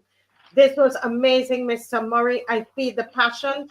He's 81 years old. Where's your passion for your country? He's a former minister of government in the Barbados Labour Party. He's a former senator, a former journalist. He's 81 years old. But above all, Barbados is still my first love. And that comes more than anything else. It doesn't matter what I've done before, it is now as I live. How can I make Barbados work to make Barbados a better place still? And that is my passion. That's the way I do these things. That's why I've engaged you. And I hear you talk about you weren't born in Barbados. Marcy, I am a Bajan by accident of birth. You chose Barbados to live. You chose Barbados. I did not choose Barbados. I was born here through procreation. You deliberately went over your way, have a bed to choose that you want to stay in Barbados. So you're probably even more Barbadian than because it is your choice. It wasn't my choice, but I love it. I adore it. But so there's no need for you to say you are a Bajan to the core and core, even more so than many other people. Yes. And Mr. Murray, just before you leave this segment, because you do have about a minute left, seeing that we think, but there's a question here that someone has for you. They said, can someone explain to me how can this government auction people's land for no tax, and now giving a bank free land and also, compulsory acquiring people's land to give to developers? So there's a whole issue here with land. So it's your question, sir. What are your thoughts about that? But again, you go back to that definition of immoral. A moral person would see the inequity, the unjustness in those instances. But when you are immoral, you do what you seek to do. You don't go on principles and practice and precedents and policies.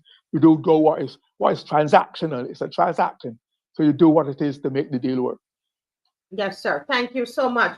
And then the last thing I wanted to say to you, sir, was that as you were talking, I went back to my notes, and these dates are very important. June the 8th, 2024, June 13, 2024, June 27, 2024, and I believe it's June 24, 2024. And all of that has to do with this arrangement, even before we knew about it. That's right. Because we started, it was June 13 that Maloney got that loan from the bank. It's a loan that he got, the $100 million US. June 13th, okay? And June 27th is when the fire occurred. Right. And it was at that place, and at Jemmots Lane, and it was in June that CIVIC was being pressured to move from there. Yeah, June 2024, sir. Okay? And the other one, the June 8th, I can't read my handwriting properly in my notes. I think Dave has that one. I'll come back and tell the people what that June. So June 2024 was very, very important. And you're going to tell me by now, Mr. Murray, everything has happened so fast that they are, for those of you who have just joined, the breaking news that you're hearing on this show, before any other media house puts it out, is that the groundbreaking ceremony for Jemmots Lane, for the African Bank, I can't pronounce it right, somebody telling me how to pronounce it, that it's going to be on Monday, the 24th of March. Marcia, can I ask a question? Yes, do you believe that in the face of all of this, in the face of this unprecedented action, that the Prime Minister would help to break the ground? That she would go to participate in that ceremony? You think so? I hope not.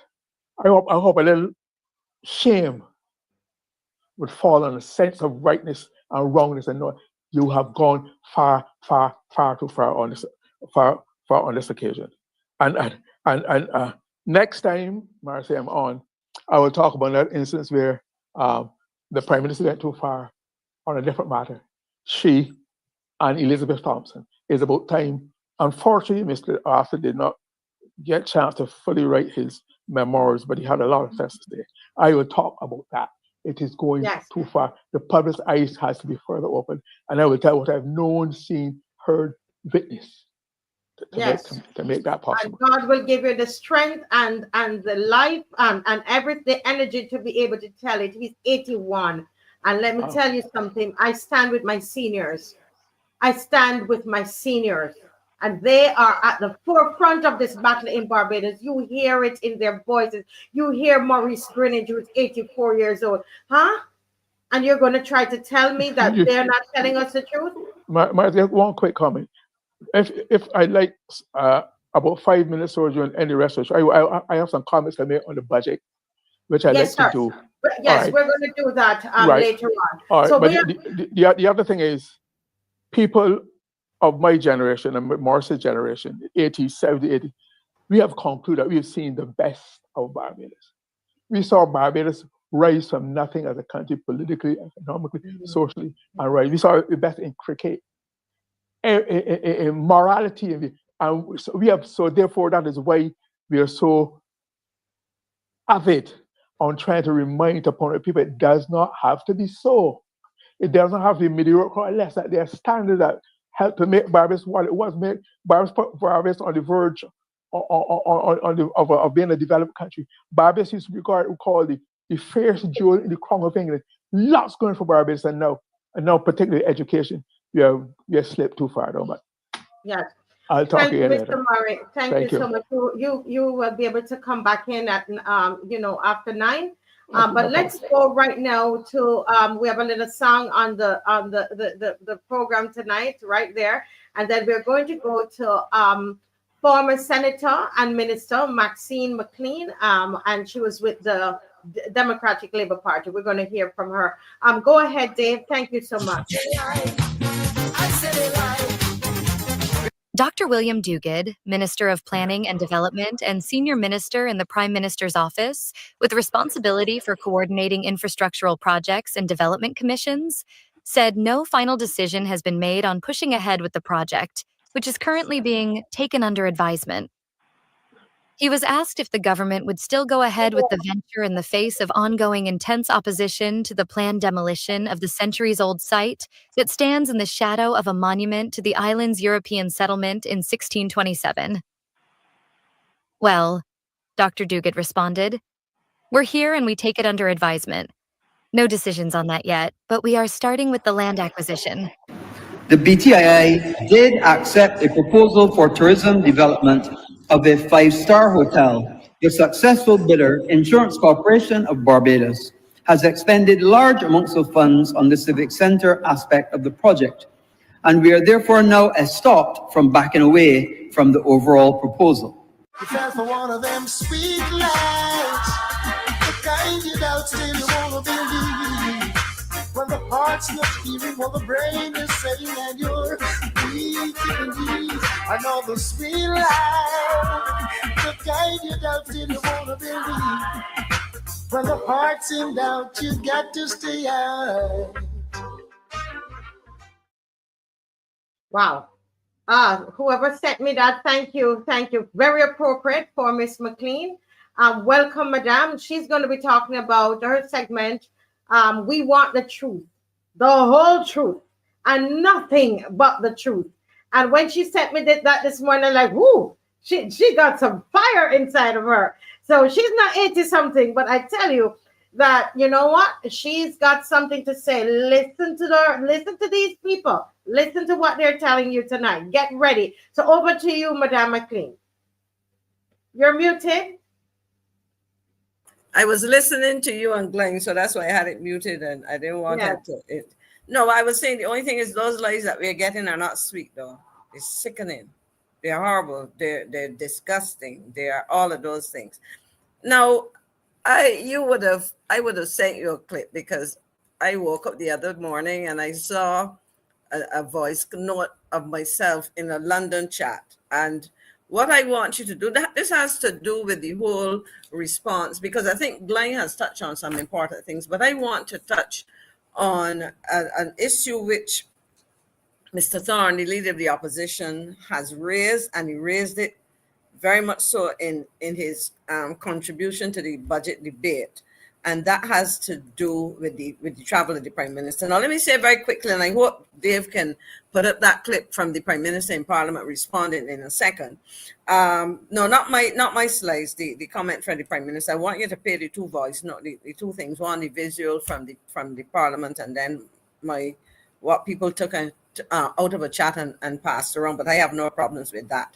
Well, just let me clarify something. So you had sent. I have the clip that was passed around, but the actual clip out of Parliament. There was a clip from the Prime Minister as well.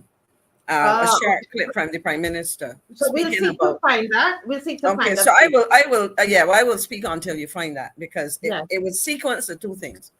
But the questioning of the Prime Minister's travel is not simply a question of not only how much money has been spent. The Prime Minister of Barbados traditionally has had a fairly heavy portfolio, and certainly in the case of Prime Minister Mottley, she has added onto her portfolio some very significant areas within government. Barbados Water Authority, for example. We know that she's responsible for town planning, and she's doing so against the changing of the changing of the rules to some extent. And we're talking about town planning activity that is, fast paced. In fact, I have here, as you look for that, I can probably give you a sense of some of what goes on, because I actually have printed out in this document for the responsibilities of ministers. And under the Prime Minister's office, you have Commonwealth Matters, Reparations, CARICOM, Reparations Commission, Office of Reparations, etc. Infrastructure, Planning and Development Matters, the Planning and Development Department, Water Resources, Urban Development Commission, Rural Development Commission, Sewage Disposal, the Garbage and Sewage Contribution Board. Then you have, of course, Culture, Division of Culture Policy and Research, World Heritage Committee, Historic Bridgetown and its garrison, museums, the National Art Gallery, which we've been talking about a lot, the Archives Department, where we need to go and look at what's happening, libraries, the National Cultural Foundation, film censorship, the establishment of the Spiritual University, I don't know what that is about, Reclaiming Our Atlantic Destiny, acronym ROAD program. Then we have, of course, she's Minister of Finance, and as Minister of Finance, even with Mr. Strawn as Minister in the ministry, the Prime Minister is ultimately responsible for finance, which will be banking and currency, central purchasing, insurance, public finance, relations with the IMF, taxation, pensions, the government procurement department, the customs department. All of this comes under here, the Treasury, internal audit, the Central Bank of Barbados, the Catastrophe Fund, Financial Services Commission, Supervisor of Insolvency. You have a whole set of things under there, such as the Betting and Gaming Committee, Arts and Sports Development Fund, Crypto Matters, Blue-Green Climate Fund, the Enterprise Growth Fund. She deals with the multilateral banks. And then I can go on. So the other things that fall under Minister of National Security and Public Service, that's what the Prime Minister is as well. So I could go at the, I can go on and on listing. Now, my comment is that if you have all of these responsibilities, notwithstanding the fact that you have a number of ministers and so on within the ministry, how do you get time to address these matters? Have you been able to find the clip, Marcia? No, we don't. We have the clip from that was put in the chat, so you probably could just speak about what that other clip was about. Yeah, the other clip was the Prime Minister in Parliament. What I wanted you, because it was important to hear, because I sent it, well, I tried to send it again. Yeah, you sent it via email because we're not seeing it. No, I think I might have sent that to you by WhatsApp. That was when we were exchanging a conversation. Okay, right. So if you look into your WhatsApp, you may find it. I would have sent it to you probably yesterday. Okay, I will double check. I'll double check. So in essence, what is happening? The Prime Minister has all of these responsibilities, yet the Prime Minister is hardly ever in Barbados. She does not speak in Parliament often, so I presume she is in Parliament because there are some rules in relation to participation in Parliament. And the other concern is, if you have such a large cabinet, as GLYNE pointed out, and I think as Adrian HINDS pointed out when he was talking about the Constitution and the Westminster system of government, and the similarities and differences, you have a very large cabinet, and therefore the expectation is to use your terms, Prime Minister, as you did at the beginning of your tenure as Prime Minister. Many hands make light work, but for me it seems as though you have discovered that too many cooks spoil the broth, so you become the chief chef, and so you are taking care of everything. And basically, I think that domestic matters are being neglected. And perhaps, Marcia, if you play that short clip with my response, that we can do it the reverse. I will see if I can see where I sent it to you, and I can, so that we could then play it again afterwards, yes. So that so that people can, yeah. So let's because it makes sense to see the two. And this was taken by somebody, well, the lady from Naked Departure. I don't know. Well, she probably thought it important. I look at this and I laugh. The Prime Minister is talking about 90-something trips and 120 million in grants. For the information of this chat and for Barbados, because I will respond at some point in time. As Minister of Foreign Affairs and Foreign Trade, I negotiated with the Chinese, not flying to China to do it, but sitting in my office working with public officers to come up with a program to utilize a whole set of grant funding from the Chinese, including, if I remember the figure off the top of my head, $34 million to go to the University of the West Indies Jukes project. Because when I became Foreign Minister, I realized that there were grant funds that the then administration of which she was a part had never utilized.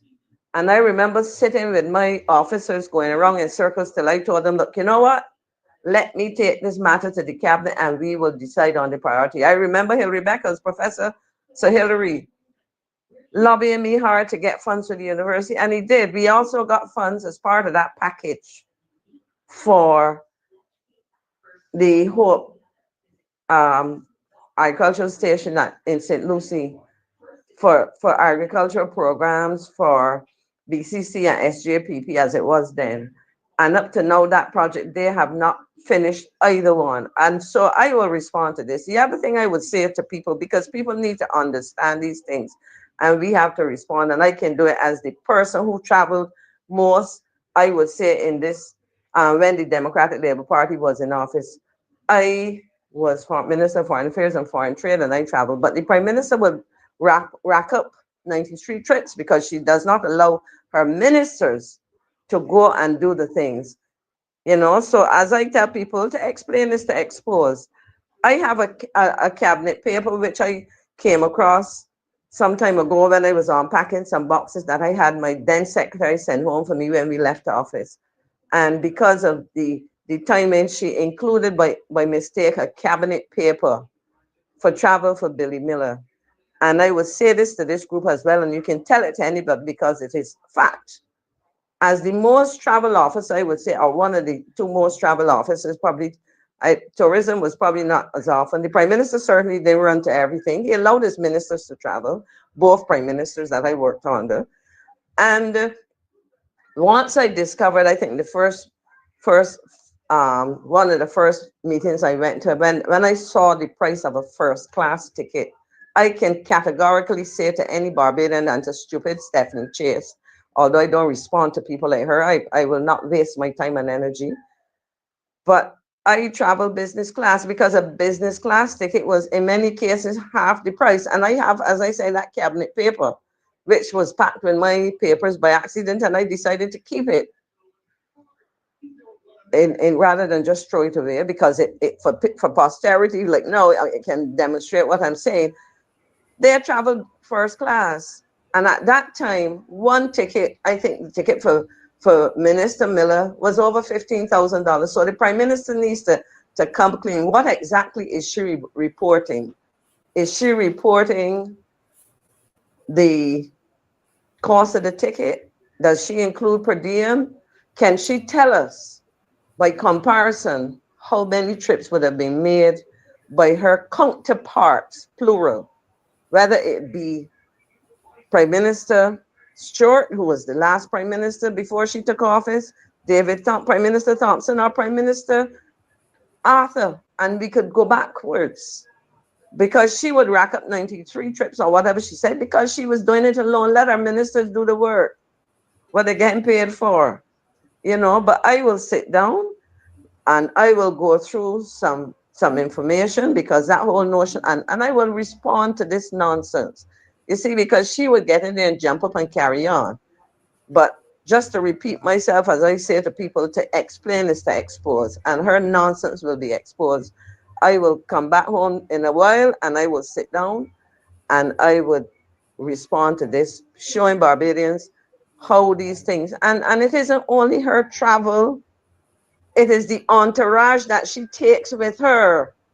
You understand? So people don't get tapped, and make sure that when you talk to people, you tell them these kind of things.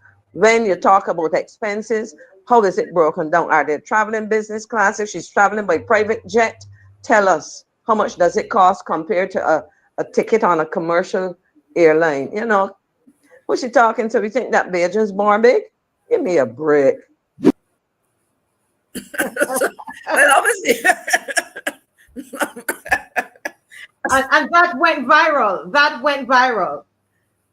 Well, you know, Marcia, as I said, I was having a conversation, a group chat, and I saw that. But I sent you the clip that I mentioned, and here it is. This is the one from that. Sorry, this is what I'm trying to figure out if it's the same one. That's one where, this is the Chase Files one, but there's also another one where the Prime Minister is actually speaking. And at the end, does this have audio? I'm trying to think. No, right. This one doesn't have audio. That's why I didn't realize this was but this is where the whole thing is coming from. Yeah, but the Stephanie Chase person is very quick to defend the government, and she talked about first class travel of was it when the DLP ministers travel first class? And I want to say categorically, as I said before, I will share this because I have no difficulty. I remember flying through London. I think I was on my way home from a meeting outside of, I had to transit London. And I saw a senior official of the University of the West Indies. I wouldn't bother to call his name.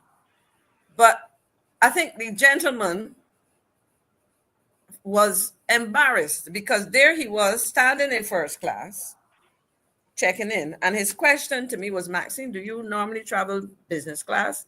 And I said, yes, sir, I do.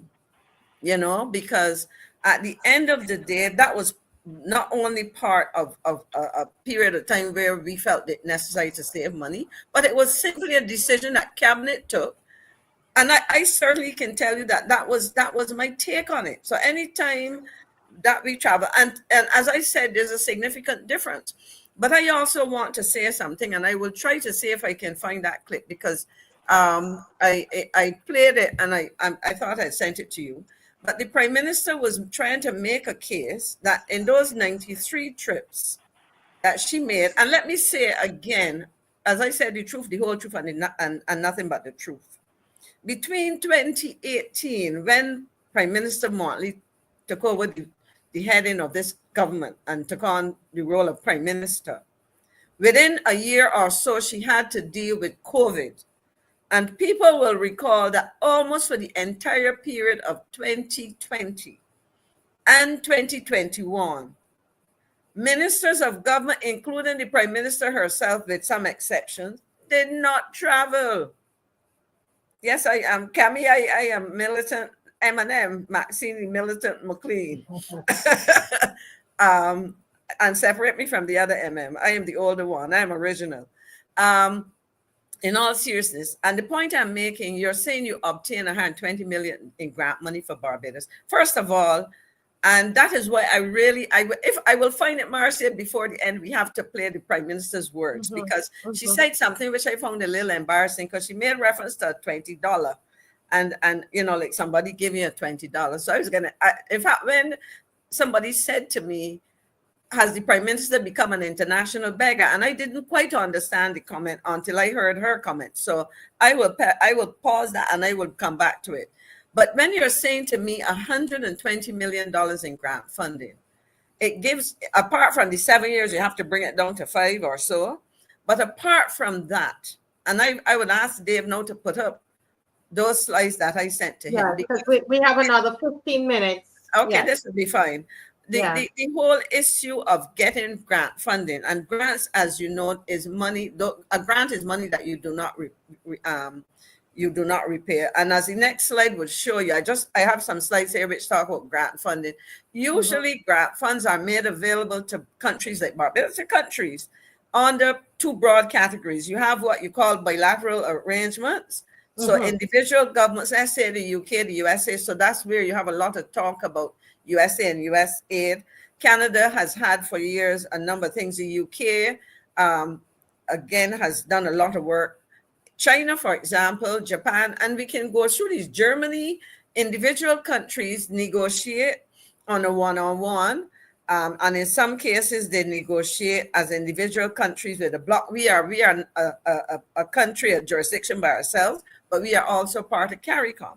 So CARICOM would also negotiate for certain grant funding for project. For example, if we look at the next slide, well, the same slide, but we take it up, no, the same slide, multilateral, there's nothing below it. Multilaterals is about those organizations, UNESCO, IDB, World Bank, the various agencies, the United Nations, CARICOM would be seen as an engagement with any of these.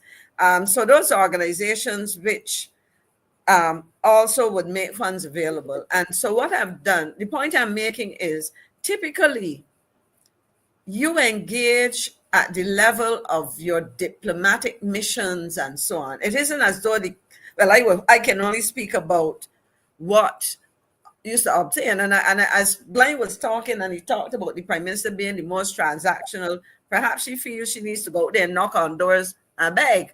But I don't think that's how we do it generally. So for example, what I've done, the next slide would give us some examples. When I became foreign minister, and you would have seen the Chinese government had identified as part of its what I would call diplomacy. The Americans tend to support militarily. The Chinese, I would say, engage largely in what I call economic diplomacy. And here, that's a little bit big, Dave. Well, you can leave it there because I have a copy I can read from. What I have given an example of some grants that we would have had, and the Ministry of Education or the Ministry of Foreign Affairs working with the Ministry of Education, for example, would have negotiated the use or the accessing of certain resources along with some other ministries. And I've cited a couple which are still incomplete. And it says here the Chinese government, and this is an example of bilateral funding, has provided 4 grants through economic and technical cooperation agreements to support the construction of the Hope Agricultural Training Institute. And this goes back to 2017. And you can see reference to parts and elements of this project, 2017, 2019, where, for example, they would have made visits and would have been discussing that. And it said the second agricultural development project, the UWI Center for Food Security and Entrepreneurship Agricultural Park, was funded through these agreements. The exact breakdown, this is taken from Right Upon This, the exact breakdown in funds is unknown, though reports, this is an international entity looking at this project. The most recent total around 45 million Barbados dollars. But I can tell you it was significantly more money than that. The point I'm making is that this whole process of funding didn't just happen overnight. It was something that was negotiated over time.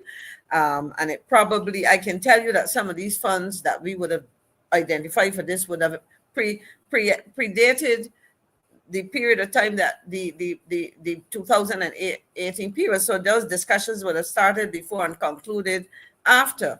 And I've shared that as an example. If Dave could show the next one, the next slide, it would also illustrate a second set of funding from the Chinese from the same block of grant funds would have supported the Barbados Defense Force and a small, well, in their terms, a small grant of 6 million, which in Barbados terms is not that small, would have been given for equipment, vehicles, a mobile refrigerator, van, tractor, etc. And according to the then Chief of Staff, Colonel Granham, he was saying that it was good to have that kind of arrangement and to have received the proceeds from those funds, because they were expected for the hurricane season where we might have had problems. And then I gave examples of another grant from the UAE, which was intended for climate, projects intended to assist with renewable energy, and which is on the next slide. And so, this one I can tell you about because it continued after 2018, but it was something that was negotiated by myself and colleagues with one of our counterparts in the UAE during a session, as you said, meetings in the margin. That's the language they like to use, during the meeting of the General Assembly, United Nations. So in looking at these projects, my concern is the Prime Minister didn't tell us what specific grants, where did she get that 120 million from? How is it made? Were these sums of money all negotiated as new arrangements, which I suspect may very well not be the case, because these things take some time. And I would have pulled most of this information off, articles online, whether it's in local reporting or else, otherwise, to illustrate that these are things that were negotiated, some of them still ongoing, some of the funds partially or, utilized, some still, to be utilized, etc. So the argument that the Prime Minister was making, that we have, that she was able to make all of this money. And then if Dave would go forward, I was just going to give a couple of examples of the funding that is used for what we call multilateral. Many of you would remember that we have this Latin American Development Bank called CAF, that's the acronym. And once we joined that bank about maybe 8 years ago or so, then we were not only able to borrow, but we were able to access. And if you would notice, this is an article that's reported last year, and it is not through the Prime Minister going and knocking on the door of the CEO or the president or whatever the highest ranking officer is to say, help us. This is part of, they would have turned to them, of course, but because we had joined the bank, part of this comes, not only did we borrow and this administration has borrowed, they are saying that as a borrowing member of the bank, you also will qualify for some kind of grant funding. And in this case, it was $500,000 in assistance to the fishing industry. And as it says here, the CAF donation represents the first injection of funds to a benevolent fund to be set up for the fishing community. And so these are examples. You would see also that we had examples of money received for renewable energy if we advance the slide a bit further. And in fact, this is an interesting one. And before we look at this, because this is something that was referred to in 2020. Barbados receives international assistance to protect its cultural property, the digitization and conservation of slavery records. And it was some funding that was made available at the UNESCO headquarters. Now, the Prime Minister can tell me and Barbadians if she would have gone to this meeting in outside of the normal officials who would go, because typically a lot of these negotiations, and GLYNE can verify this, a lot of negotiations, whether between countries or whether between multilateral organizations, takes place first and foremost at the level of your public officers, your career diplomats. And then it is when you negotiate those things and so on, and you go back and forth between, I mean, some of it could be done virtually, some of it is done in person at various meetings, etc., but it is followed up at home, etc. Then perhaps if there is something like a climate change conference, the heads of state and heads of government would say, or foreign ministers would sign off on final agreements. But I would be lying to tell you that all the negotiations that went into getting certain kinds of funds would have started or even would have been in large measure controlled by a minister, or, you know, and so on. So I just wanted really and truly to illustrate that what we are seeing here is some examples of really and truly how, you know, the kinds of examples, because some of these would be monies that we would have gotten. And if anybody goes and Googles it, you go and search grant funding to Barbados from XYZ, European Union. This is one that I would want to explain, because coming out of our preferential arrangements with the EU, whether we are former colonies, the English, but we know that the British left the EU at some point. But before they left, and since they've left, the European Union would have undertaken certain arrangements under what they call the 11th European Development Fund. Well, the European Development Fund, because you have different iterations of it. But this is, different cycles, so to speak, of the fund. But in that process, they would have allocated hundreds of millions of euros to be provided in support to former colonies, whether it's colonies across Africa, the Caribbean, or the Pacific. And so in essence, Barbados would have received some of these funds. And in this example, in 2019, one of these, and these, let me say that it takes a while, and it took a while to negotiate and get the Europeans to agree to the particular projects, etc., that require funding, because you're negotiating, in the case of the Caribbean, on behalf of the member states of CARICOM, and if you extend it to CARIFORUM, that includes the Dominican Republic. And energy was one of these things. So as you can see, in July, there's a report that Barbados had received 1.4 million euros as a second tranche of financing on the 11th European Development Fund. I would have to go back and see when the first tranche was paid and so on. And as it says, this money is supposed to support funding renewable energy in relation to our target of becoming 100% fossil fuel free by 2030. And so in essence, and to respond to CD, I would say that I can't tell you what the Prime Minister is doing when she travels. Of course, we hear reports and we know that she has been able, she's been very impressive, and nobody can take that away from her. But to give the impression is that she is out there bending her back and struggling hard to get this money is not representative of how the process of diplomacy works.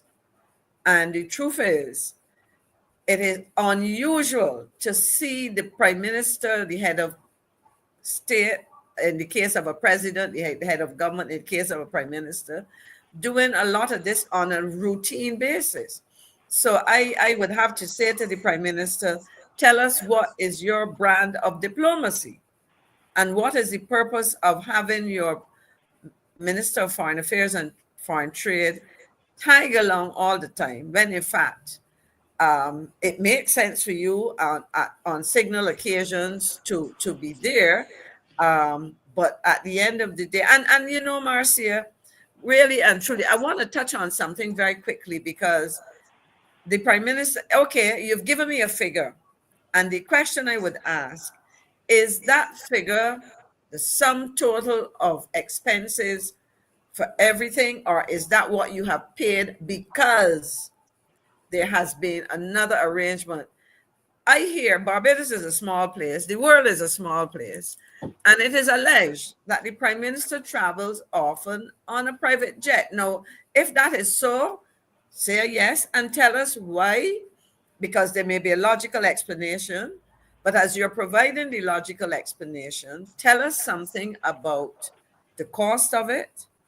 And if it is not a cost, in other words, if you are getting some savings, tell us what those savings are. Tell us whose private jet you're flying on. Because if badges do work, you will find that there are very few locally owned private jets. So you're either traveling in one or two or three, I don't know that there are more than 3 private jets owned by local business executives. And you're either then traveling on a domestic owned one, or you're traveling on one owned by somebody regionally, or you're traveling on one owned. And the question, therefore, there's a saying, nothing for nothing and very little for something. Yes. So if you are doing that, and you know, we've heard names called, and we know who own the private jets. We also know who private jet owners, what kind of businesses they're involved in. And so it starts to make it look, you know, it is, in fact, it is very untidy. GLYNE spoke just now about the travel agencies that get the business. When I became a minister of government, I had to resign from every board. I was I was chairperson of Bridgetown Cruise Terminal. Ms. McCLEAN, 1 more minute. We have 1 minute. Yeah, we've gone way over. The point I'm making is that if we're looking at this, the Prime Minister has done exactly what, or she's done the opposite of what she was trying to do. You have not convinced anybody that you have been able to justify your excessive travel. As far as anybody who has a grain of brain and an ounce of common sense understands about travel and the cost of ministerial and prime ministerial travel, the figure you give does not represent the full expenses. So if that is what you pay, who is the person or persons giving you freebies? And what are you giving or getting in? What are they getting in exchange? What are you giving in exchange? Yes, thank you, Ms. McCLEAN. Excellent presentation, and you would have seen, you know, gotten a little glimpse into the kind of grants that we get and negotiations and so on. That's why we have this kind of panel that would be able to give you some meat. And I appreciate these 2 wonderful people. The lines are open, and I really want to dedicate this to you. In between, our panelists will share any other tidbits that they want to share with us, and they will be here to answer questions and for you to field your comments too, etc. Just before you, I'm waiting on the first caller. Let me just say something here that relates to Ms. McCLEAN's presentation. That in November 2019, this is something that I know, and it's a fact, that there was a chartered plane from Barbados to Ghana. A ticket to Ghana, you can go up to probably about, say, 3,000 to 5,000 Barbados, or sometimes 7,000 Barbados dollars, depending on when you book the ticket.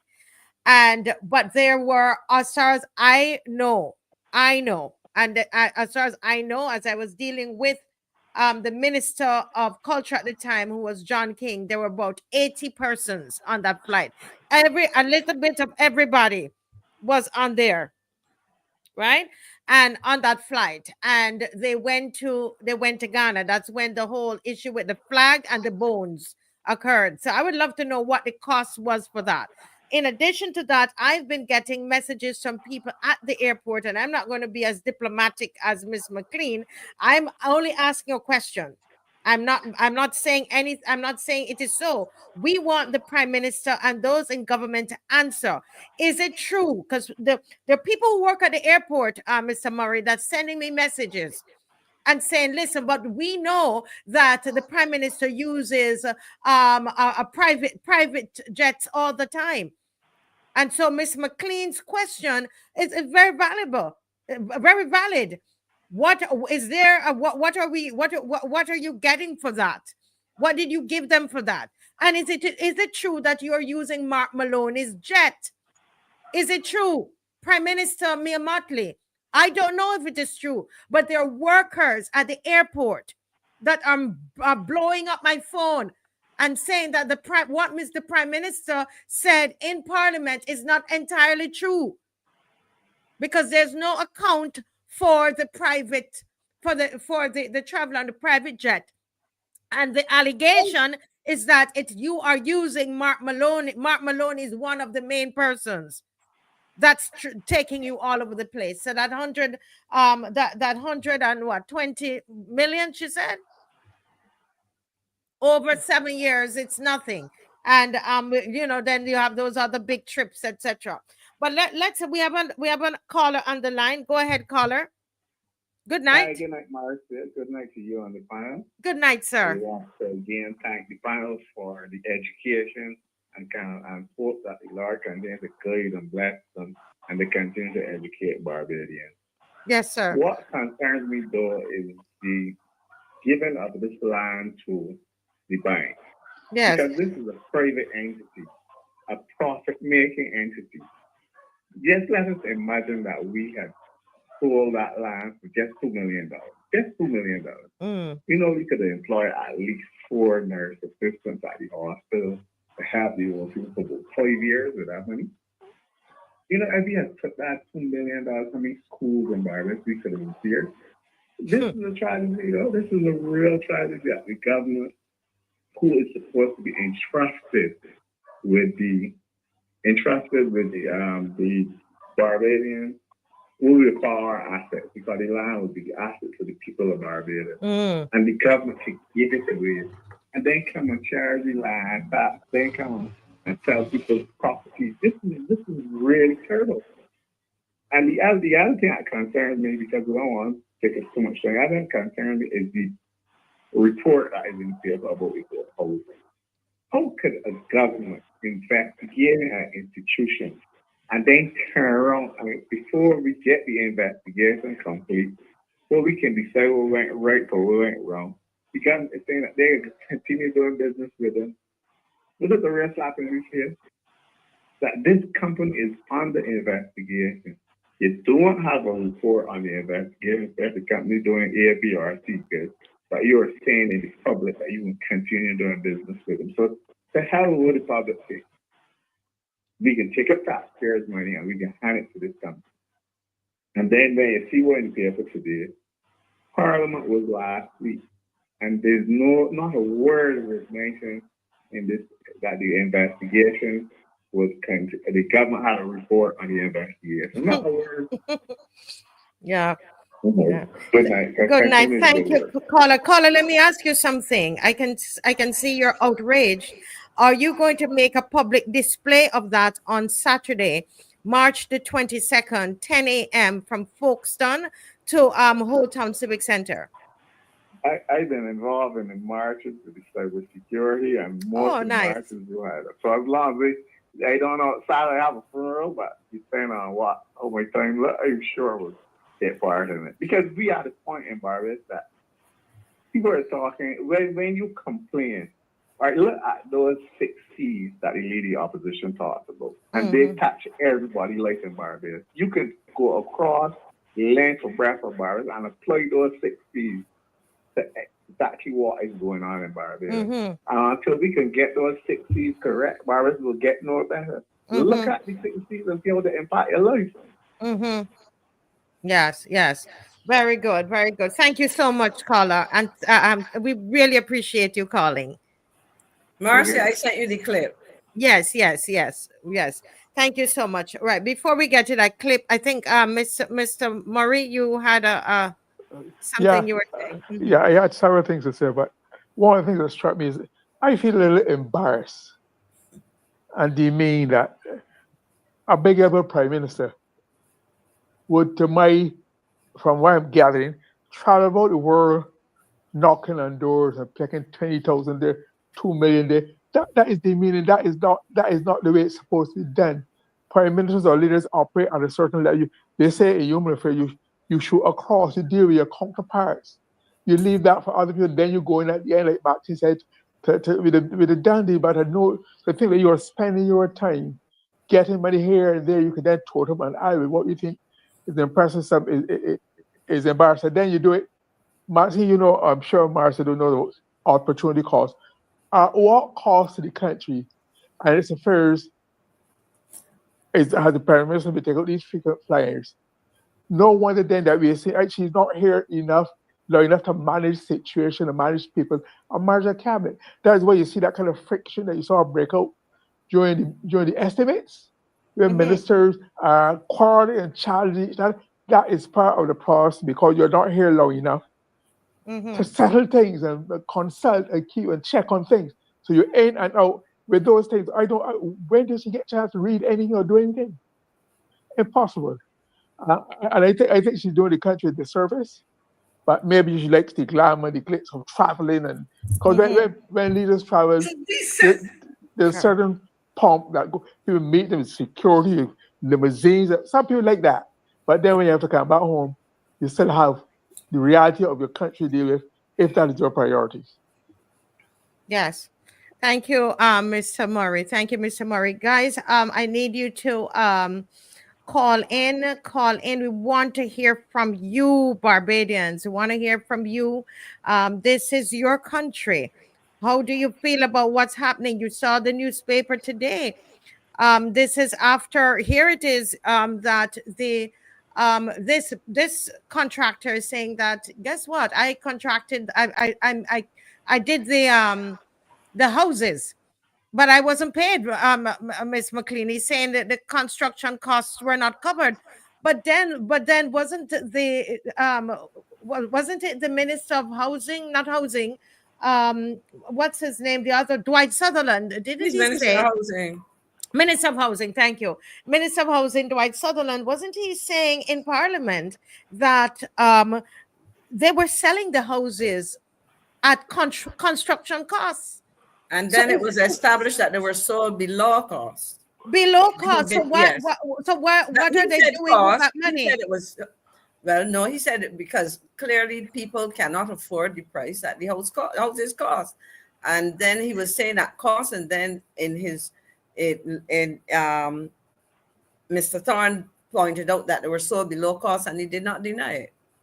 Right, but and then it's strange. I'm sure the contractor is going to want to know. Then, so where's my money? And he, you know, so where's the taxpayers $60 million? But it'd be interesting to listen to the Prime Minister before we go, though. I think people need to hear. So hold a minute. There's a caller. Go ahead. Good night, caller. Good night, Marcia. How you doing? I am doing good. That's doing, Colin Sandy. I have a question, right? The first caller was mentioning that the first guest was mentioning that the people of Barbados can't really do anything to the Prime Minister because she's untouchable, right? How about the YouTubers that listen to your show and the Facebooks and all, and send some clips about this criminal African bank to BBC and CNN, you know, send it under international investigation and expose them. Maybe that can help me, you know, fight this battle. Because if we don't get this thing going internationally, because we can't do nothing locally, we got to get somebody to help us. So as BBC was going to investigate and said, you know, alleged criminal so-and-so bank is giving free land and blah, blah, blah, blah. Maybe that will help open up a can of worms. How about that? Yeah. I'm just saying. Yeah, no, but no, thank you for your query. We were able to do something like that, as you saw with the cybercrime bill. I'm not sure how that would work. Mr. Murray or Ms. McCLEAN, do any of you want to make a comment on that? There's still, I mean, you will embarrass her. It just makes Barbados look bad, but they cannot remove her. I think the question that was asked within the legislative mechanisms that we have, you know, we don't have the power, procedures for recall or that kind of thing. It is so once elected, you would have to wait, short of embarrassing her into resigning. But GLYNE can speak to that. Yeah, Maxine, what it takes is for her colleagues to be so enraged, disgusted, that they decide to break. Right, it happened to her. That's how she was taken out as leader of the opposition. The majority felt she was not performing well, and they went to the garbage and said, yes, sir. Which is what Mr. Hines had pointed out, that's the only option where that's the only option until you go to the polls. Go to the governor general, the president, and say we no longer was any confidence in her, and the majority would have to do that. It is therefore up to her colleagues to have a pang of conscience or whatever motivates them to take that step. And until then, we'll have to go through life until election time comes. Yes, thank you, Mr. Murray. Guys, this is your time, viewers, so to call into the program, and so we want to encourage you to do so at this time. Dave, you could go ahead and play a little of this video, please. Thank you. I have done the total, and in 7 years, the total amount comes to just about 1.457 million across 93 trips, with an average of $15,000 per trip, Mr. Speaker. I don't travel first class. I go at the last possible minute and return at the earliest possible minute. I do not stay in luxury suites, as was the wont of many a minister before this government came into office. And Mr. Speaker, everything is here. Attendance, look at all of them. If it isn't CARICOM meetings, it is the UN meetings. If it isn't the UN meetings, it is the COP meetings. If it isn't COP, it is individual meetings that require us security. On occasion, I have done 1 or 2 speeches. And Mr. Speaker, if I were only spending money, I wouldn't mind. You might curse me. That 1.45 million, you know what I asked the PS to prepare for me too, sir? What are the benefits in terms of grants that this government has gotten as a result of that travel? Mr. Speaker, would you believe that this government, and I'm going to be fair, because when the ministry prepared this, they included one figure that came at the beginning of 2018, and I don't have nothing to hide. So I told the minister, take that $27 million out. 27.6 million and 83,000. Take it out. So subtract that from $146,887,000 in grant money. Not loans. Mr. Speaker, you know what grant money is? It's free. When you walk out of Parliament, Mr. Speaker, fella, give me $20 there. That is free money.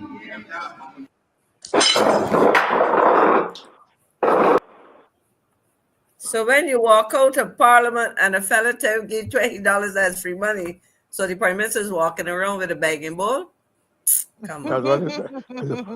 That's why you had to listen to the end, because But again, we're just gonna ask people to call in. We need to hear from you. Saturday, folks, this is not a talk shop. I'm not here trying to run a talk shop. This is about action. It's about putting pressure. And so Saturday is important. Saturday is important. March 22nd at 10 a.m. right there at Folkestone. We are putting all of these issues together. the Jemmots Lane, Holetown, all of them coming together. Bay Street, Brighton, Dover, East Coast. They are changing Barbados, and you have no say in it. They're selling your coastal lands. You have no say in it. The Screw Dock, the Oystins, all of the BDF headquarters at Garrison, Gibbs Gully. It's all of that. Saturday, March 22nd at 10 a.m. And let me tell you, if all that we can do is to sit on the show and talk, and all that we do is type, and you send around a little post, it's not good enough. It's not good enough. We've got to go out there. Let your voices be heard. The only thing that she's going to respect at this time is votes. And people, they like say, oh, don't be political. That's the only thing that you have is votes. And you need to get out there so she recognizes that when she calls the election, she's going to have some trouble. That's what you're doing. It's putting pressure on her. Don't sit home and say it's not possible. It doesn't make sense. Don't sit home and say it don't make sense. It makes sense. You heard on the show, the only way it's going to happen is through your votes. It's at election time. Get out there and let her see that the people are not happy.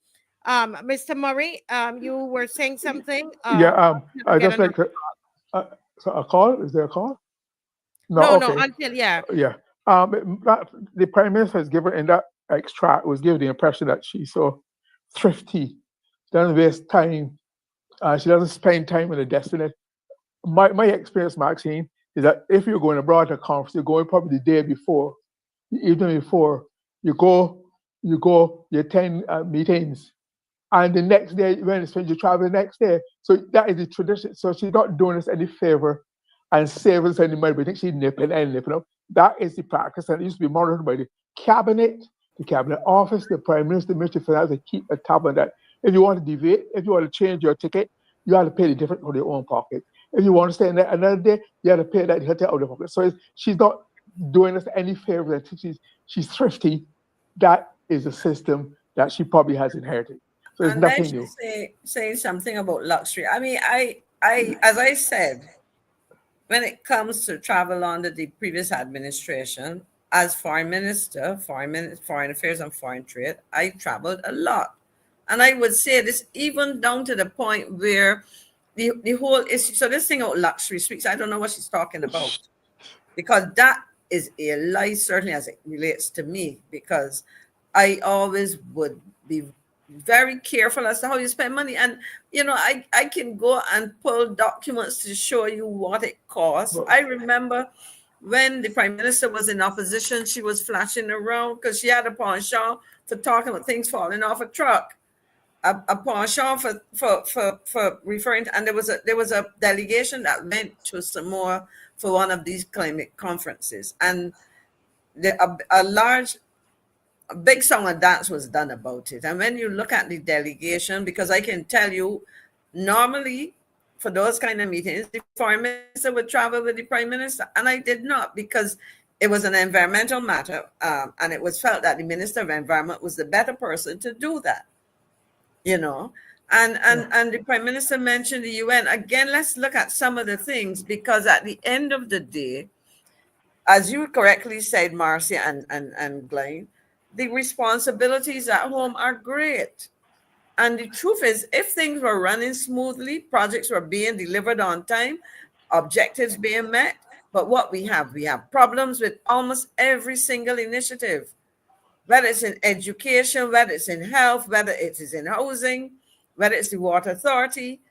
Need I go on? We have constant problems with cyber insecurity, because we just heard, and I'm sure Barbadians are happy that they don't have to pay late. I think it's some provision that for filing your income tax, the late fee of $500 or whatever it is dropped, because you can hardly ever get into their systems.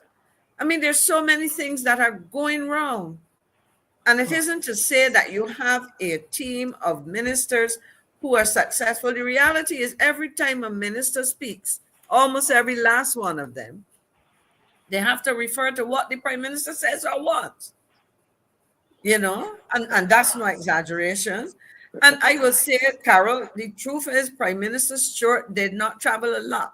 I will one of these days when I figure like a Good Friday or something when things are very quiet, I'm gonna go and pull those papers and do a summary of the times that the Prime Minister traveled, because in my minutes I will see the reference to that during a corresponding 7-year period when there was no COVID. Because it was a tradition, and Glenn can probably confirm this. United Nations General Assembly, for example, I remember the first time Prime Minister Thompson was Prime Minister, he addressed it.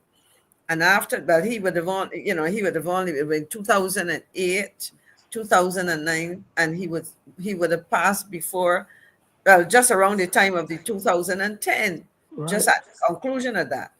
But usually what I saw and what I see for other CARICOM countries, a new prime minister or president addresses, but oftentimes it's another minister, a vice president or foreign minister, deputy prime minister or whatever.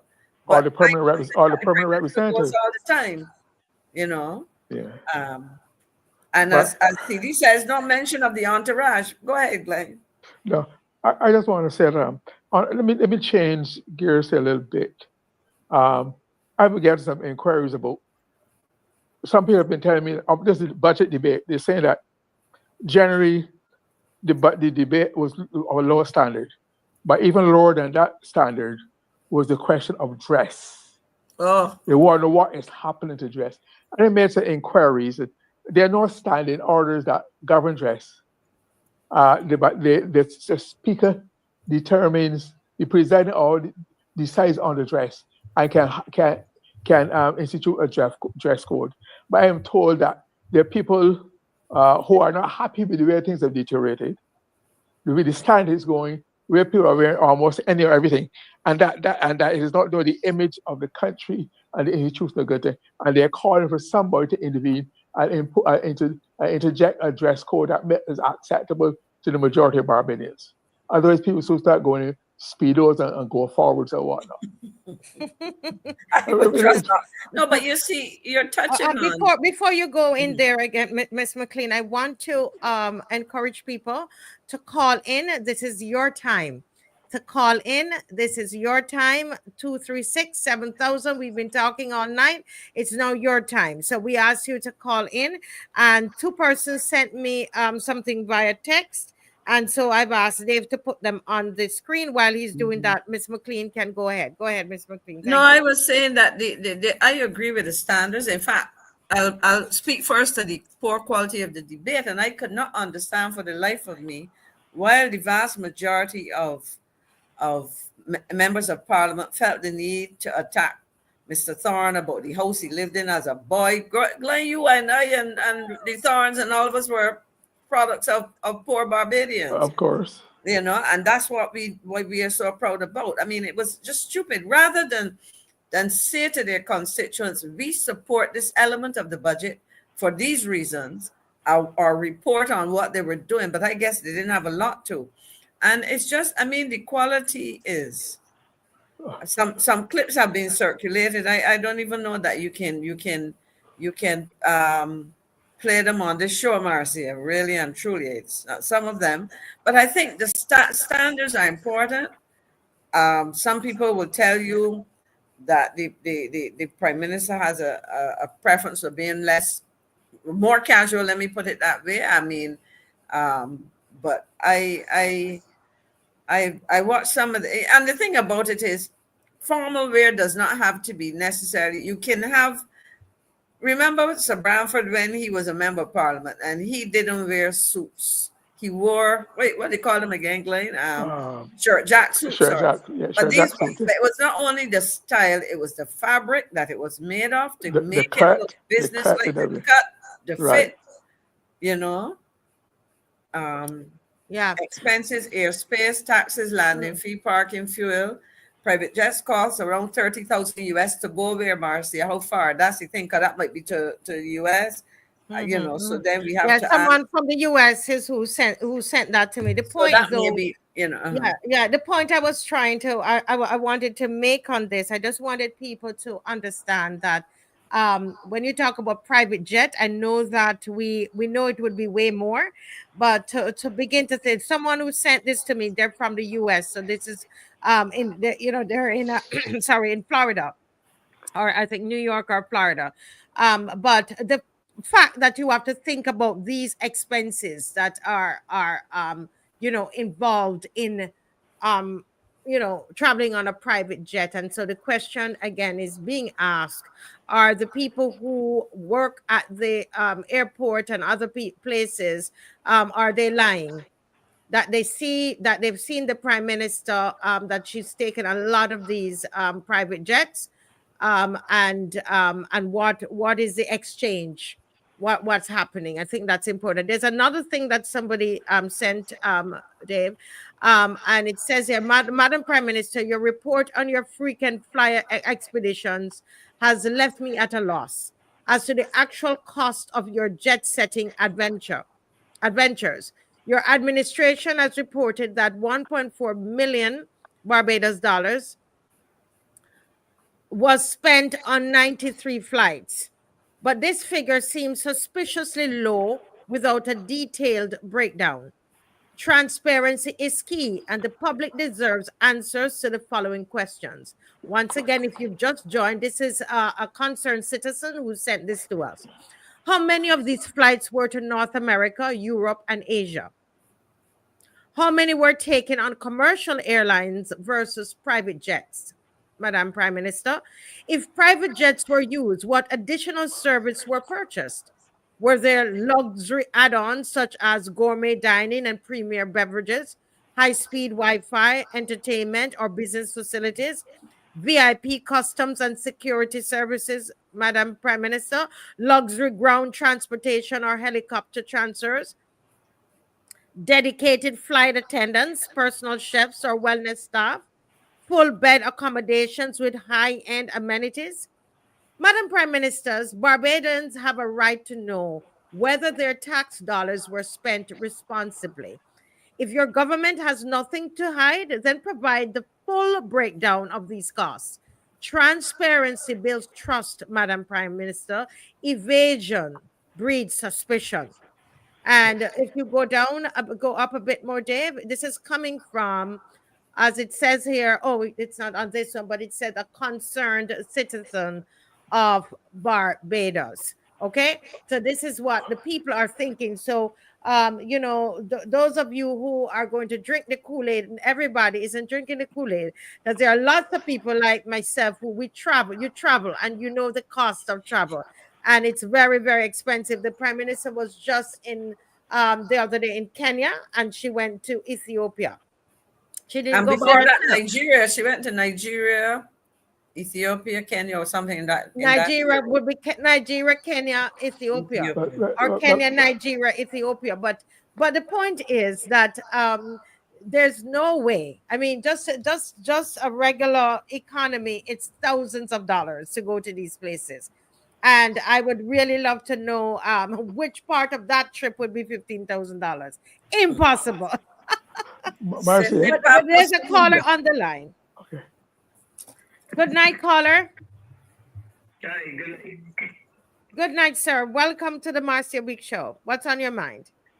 Hi, good night, good night, good night to you, Sister Marcia, Colin McCLEAN, and others on this platform. I don't know what you guys were saying earlier. Hold a minute. Are you near a fan? Are you near a fan? Are you near a fan? Are you close to a fan? Okay. So, yes. Wow. It's a bit distorted. Can you hear me now? No, I'm not. I'll keep going. As it relates to your CMD. Okay, caller, if you can probably call back because it's still distorted. Not sure what's going on. Yeah. Thanks. Yeah. Marcia, yes, go ahead. You know what will help solve this problem? If the Prime Minister were to condescend to spend enough time in Barbados, sit down with 2 or 3 journalists and have a full-fledged press conference where you can ask questions and get answers and challenge, etc. That is what would help to clear up matters, rebuild her credibility, and set the public's quest for information at ease. She has not done one of that since June 19, 2018 with David Ellis, right? And we need some of that. She needs to spend some time talking, not just briefing or commenting, or where she can be questioned and challenged and grilled, etc., and where she can be make her case, but she be tested on it. That is what we do. We need to get that out of her, and that will help to make a lot of difference to the public education, also the public mood. Yes. Yes. Thank you, Mr. Murray. We have the caller is called back. Let's see and hope we can hear him. Go right ahead, caller. Yeah. Hi.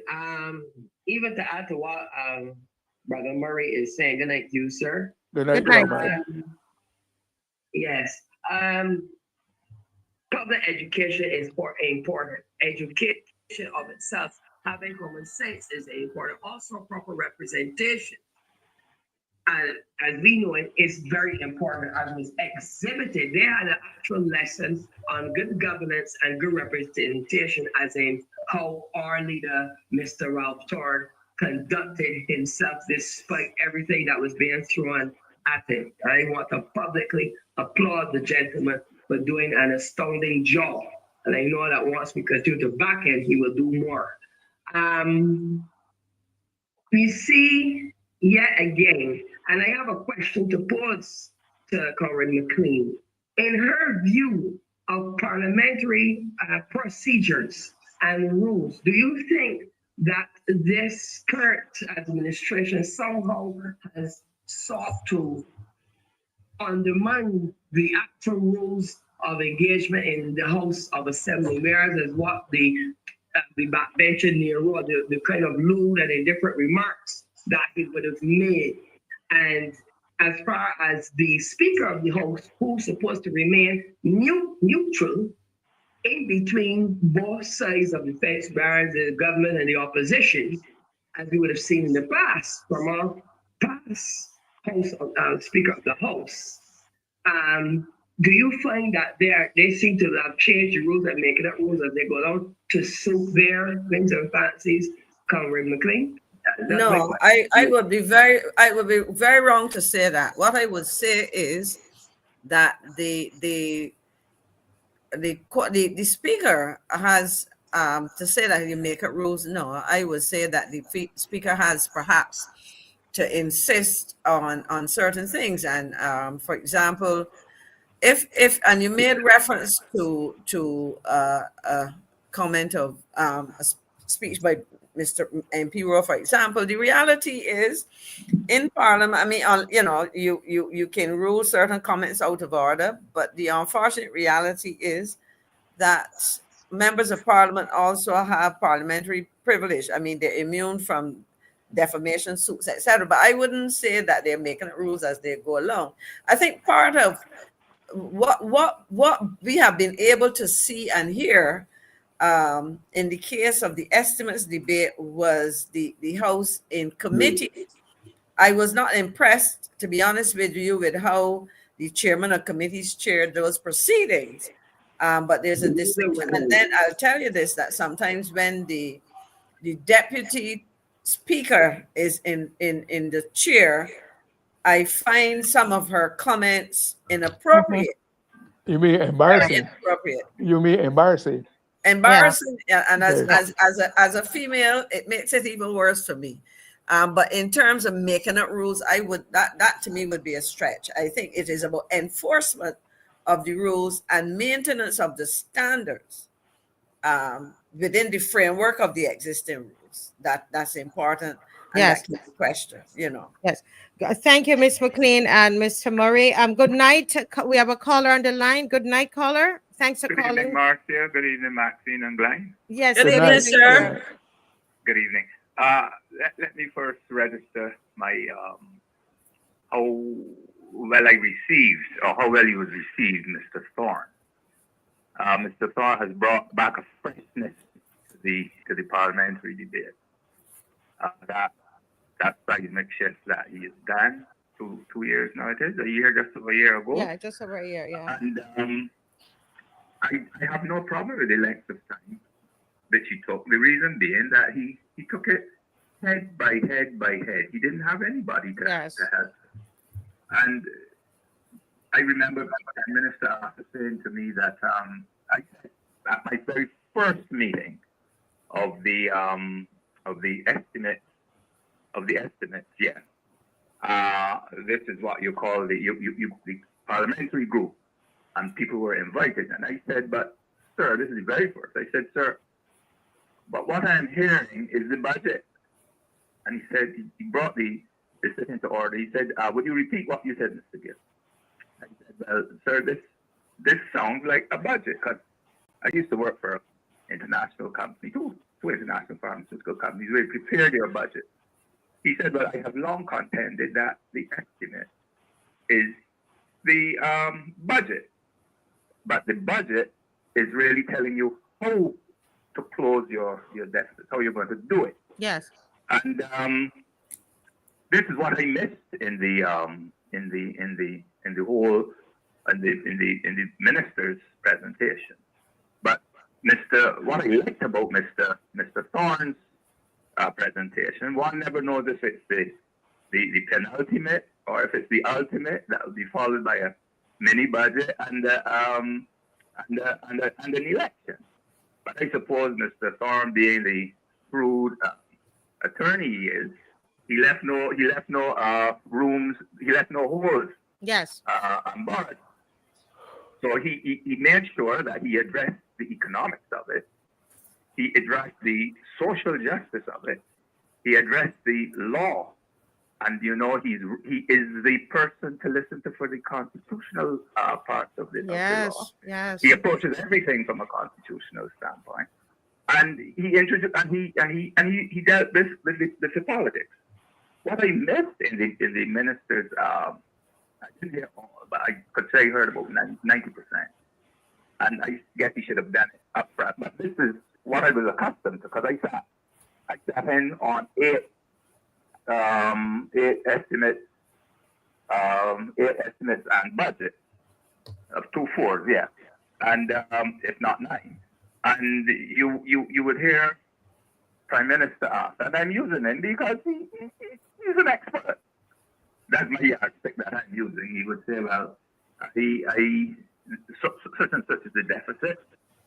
He intends to close it by doing so and so, by going to the international market. I wouldn't be going to market this year. Ms. Mottley did address that in her speech. I must give that to her. He would say, okay, we have a small surplus on the current account, and this will go towards to the other budget, and he would lock it in that way. Now, and he would say to himself, we will not go beyond 2 or 3% deficit of GDP. Because I remember very well the year of the cricket, the World Cup cricket, he pushed it up to 7%, and it was not in favor. It wasn't held in favor by the IMF. He said, but I intend to bring it down gradually over the next 2 years or so, and he did bring it back into the level of the what you call that international body again, whatever the European body, which says 2.5 to 3% is the way you should go. And Mr. Arthur always held it in there. But I know times are different. Now, getting to the budget itself, I thought that the $1.78 or whatever, the minimum wage, is an insult to people. It is an insult. And if you work out on a weekly basis, let's say a family of 2 parents, 3 children, protein is very expensive in Barbados. Milk, meat, and meat particularly, and then vegetables. You know, when you work that out, it goes. You may care to have a chicken. You may care to have some red meat. You may care to have 3 types of vegetables. You don't want all of it, but if you get red or green or yellow, you've done what you had to do. And I think that one was really begging the question. But then again, I said, having heard Andrew Holness a few weeks ago, he said there were things I wanted to do. Then I was in the full clutches of the IMF. He said, I would love to have given you a new road, but I couldn't. I would want to give you a street light, but I couldn't. Now that my deficit has fallen, and fallen significantly, I can now speak about those things. So I guess it tells me that you would like to do something. Yes, I like the social side of it, the paternity and the maternity leave. But some people are saying you could have gone a bit further. I'm neither here nor there. Something else that was revealed in the budget itself was the use of the old Ursuline convent. Now, I thought that St. Michael's School would have been the caller.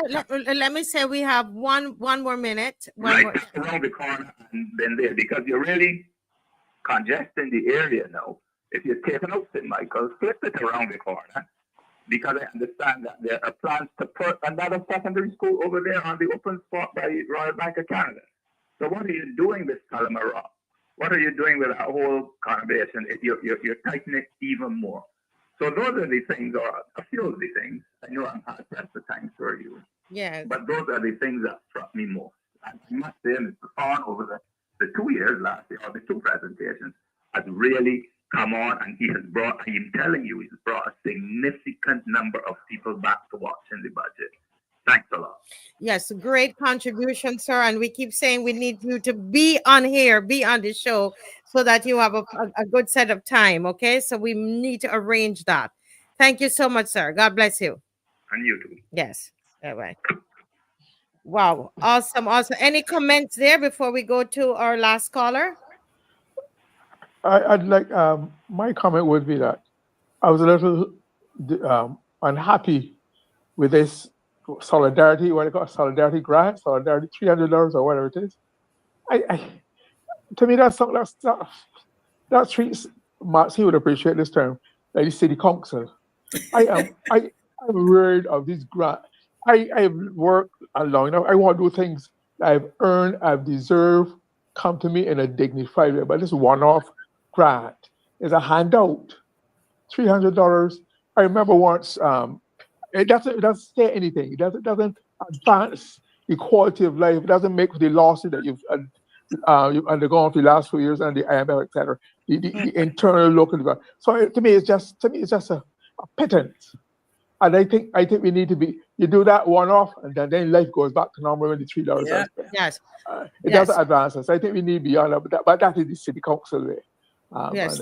Yes. Thank you, Mr. Murray. Thank you for that comment. Kathy. Yeah, I saw the person's name. I called their name. I shouldn't have. But good night, ma'am. Thanks for calling. And what's on your mind? Good night. Two might be small matters, but yet very large matters. I'm talking about the financial irresponsible behavior of this government. Now, as it concerns the Jemmots Lane issue, I remember taking a photograph of that property last year, probably around October, November. And I asked in the chat, I posted it in the chat and asked in the chat if the property was for sale. I didn't get a response because I saw how nicely it was cleaned. Now only to realize that they were preparing it for sale. Now, let's presume that the property was cleaned by government workers, granted their regular payment. Now, they're knocking down the building. Who's paying for that? After they cleaned it up. Who's paying for that? Not only there, but it is marked for also destruction. This is the Civic Center in Holetown. The building is marked for destruction. Yet, today, they were doing electrical work on the building. Unless we change their mind. When I asked the gentleman what he was doing, he said they were doing some electrical work. And I was like, I overheard him in conversation with his colleague saying it didn't make sense to him either. So what type of spending is really going on by this government? Yeah. Those are my questions. Yeah. Very, very, very interesting. Thank you, caller. Thank you. You're welcome. Good Yeah. night. No, thank you. Yeah. Yeah. Mr. Murray, you were saying something there. We have No, I was saying one. like in the same way that gentleman at the hospital told you about the groundbreaking ceremony. Maybe this lady was telling you something that the fact that the work is going on might be that there might be a change of heart on the way. Possibly, we don't Maybe know. the pressure is on. Maybe We the don't pressure, know. but no, I would like to think so. Yeah, I Right. mean, we saw people from there's a gentleman from the constituency, Mottley's constituency, that was employed to clear out the bush and everything. They're getting that place spick and span for the groundbreaking ceremony on Monday, March 24th. And he said that, he's from our constituency and he got the job to clean. And the other gentleman there said, their job was to, they said that I don't know if the NCC brought the dirt, that they were using to level out the place, and his job is to, to get everything ready for this breaking ground ceremony at Jemmots Lane on Monday, March 24th. It's really on steroids, going Marcy, very, very fast. what was the name of the company? I was trying to remember. Was it Sham? Yeah, Sham. Yeah. What a name for a company. What a sham. My goodness. Yeah. And I Yes, started very last caller. I'm saying for the callers, because I encourage them to call. So this is my last one. Okay, caller, good night. Can you make sure your devices are turned down? Thank you so much. Yeah, good night to you. Good night to the panel there. Yes, sir. Good night. Yeah, I'm not calling if anything is frightful. What I'm calling about is the demolition of the old building there. And it has some memories for me. As a boy, I was at. Wow. He dropped out.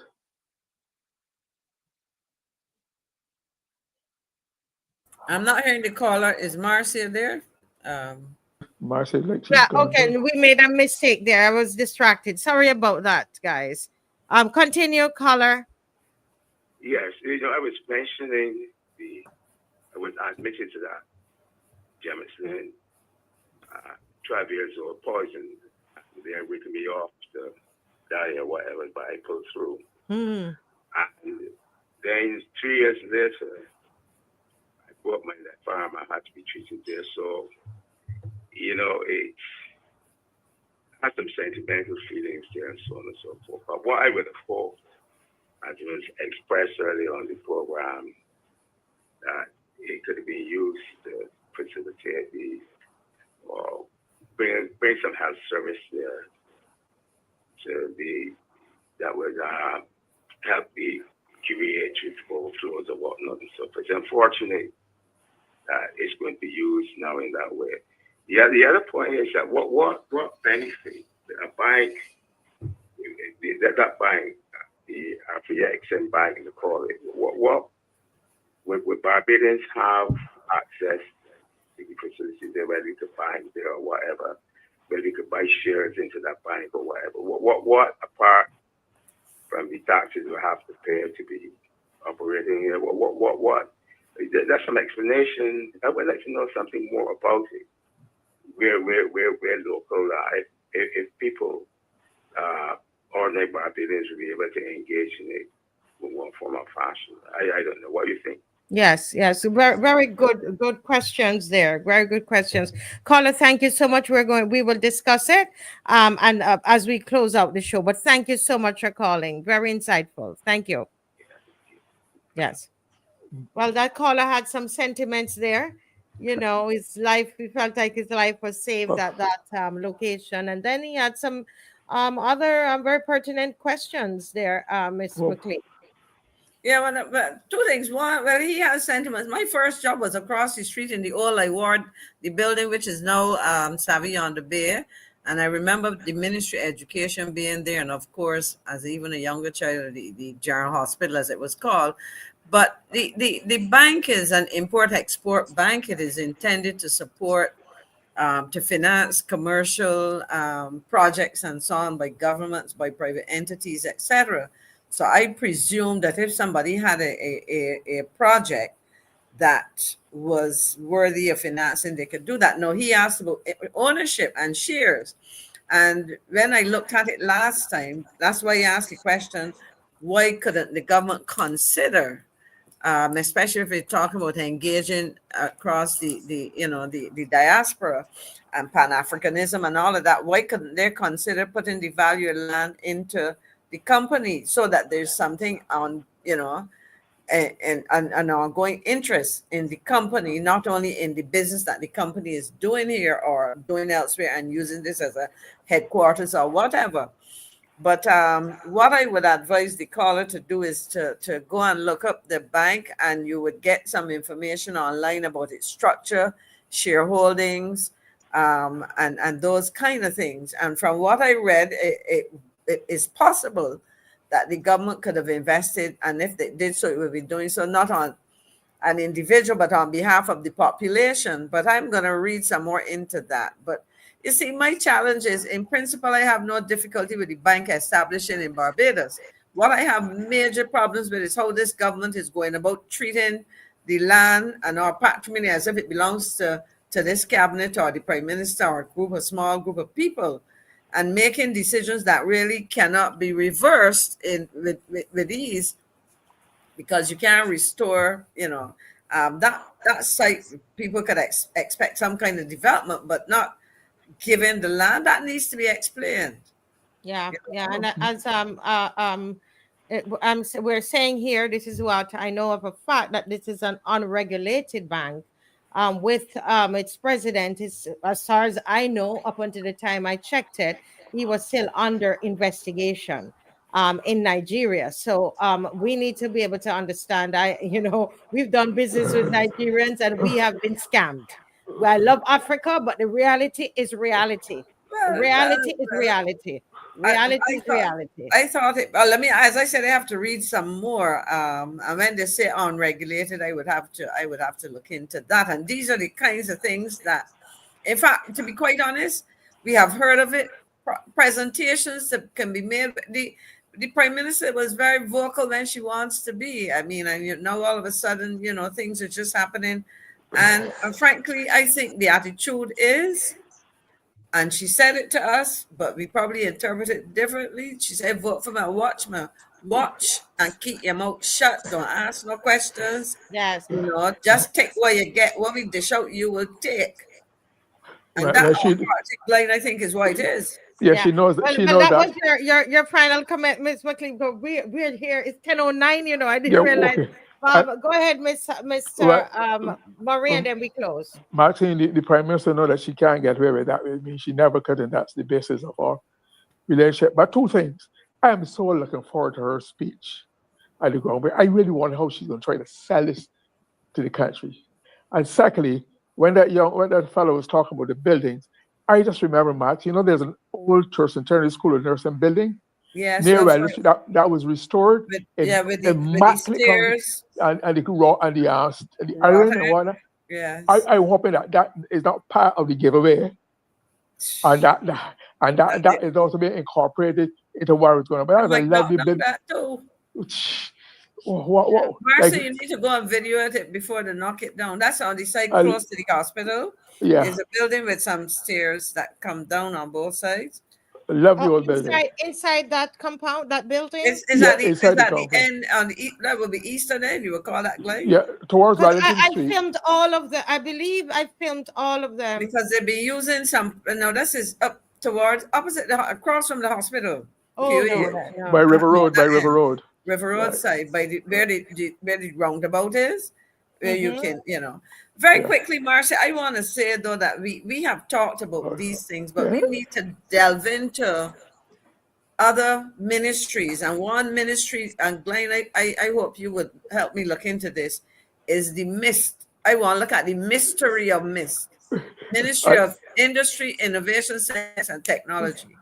I thought you were going to say. I thought you were going to say the myth of myths. The myth But of the myth of myths, or the mystery, and the myth and mystery of myths. Yes. Well, thank you all so very much. Thank you, GLYNE Murray. Thank you, Ms. McCLEAN, with a whole wealth of information. These are former senators, former ministers from both parties. Thank you to ADRIAN HINDS. What an amazing session, educating us. And he's from the diaspora. That's a dumpling from the diaspora. That's our section that's called Dumplings from the diaspora. So that's one dumpling there. Well, that's a lot of dumplings that he was sharing out there tonight from the diaspora. And he will be back again on Friday. All right. Now, tomorrow, Monday, we have Dr. Ferdinand Nichols is going to be on. And you know, he is full of power and fire, and he is gearing up. So tell the government, get ready. So Dr. Ferdinand Nichols will be on tomorrow with some panelists and guests. And we're going to continue our pressure. Folks, it's more than talk. It's more than talk. We can't get on here every night and just talk. We can't just be typing all the time. Put on your shoes. Get down to Folkestone Beach on Saturday at 10 o'clock. It's more than talk. Let it be a display. Let them fear. Let them worry when they see you down there. That's the only thing that can stop them now at this stage. The people. It's the people. We are the only ones who can stop this thing. The people of Barbados. Okay? So Saturday the 22nd. Thank you all so much. And as we go out, I don't think we're going out on a song tonight. There is something that Dave wants to play here from the budget response speech from Honorable Ralph Thorne. Thank you, Dave. But what I know for sure is that this government brought legislation here a few months ago to remove CAIPO, C-A-I-P-O, that's the acronym for Corporate Affairs and Intellectual Property Office, to corporatize what was previously a department of government and to make that a separate entity, which will be run by a board and a CEO. And at the time, I asked the government to explain for the people of this country Section 8. I never forgot it, Section 8.1b of the legislation. I've never seen or heard the likes of it.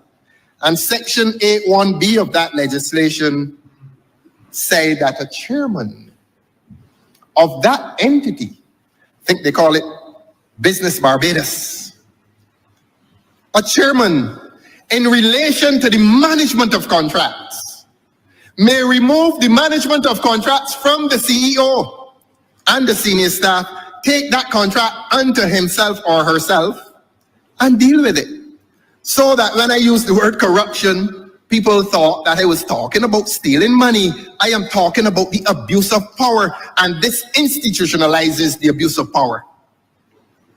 That you allow by legislation a CEO to enjoy the discretion of removing executive powers from a CEO, taking those executive powers unto himself or herself for management of contracts. You know what management of contracts involves. Money, hiring people, hiring contractors expensively. So the CEO is out, the board is out, the chairman. I have never seen legislation like this, and if it exists, please show me the precedent. This should not happen. Oh boy, I tell you, good night. A government who is breaking its own laws. Good night, everybody. Have a good night. God bless. Bye-bye.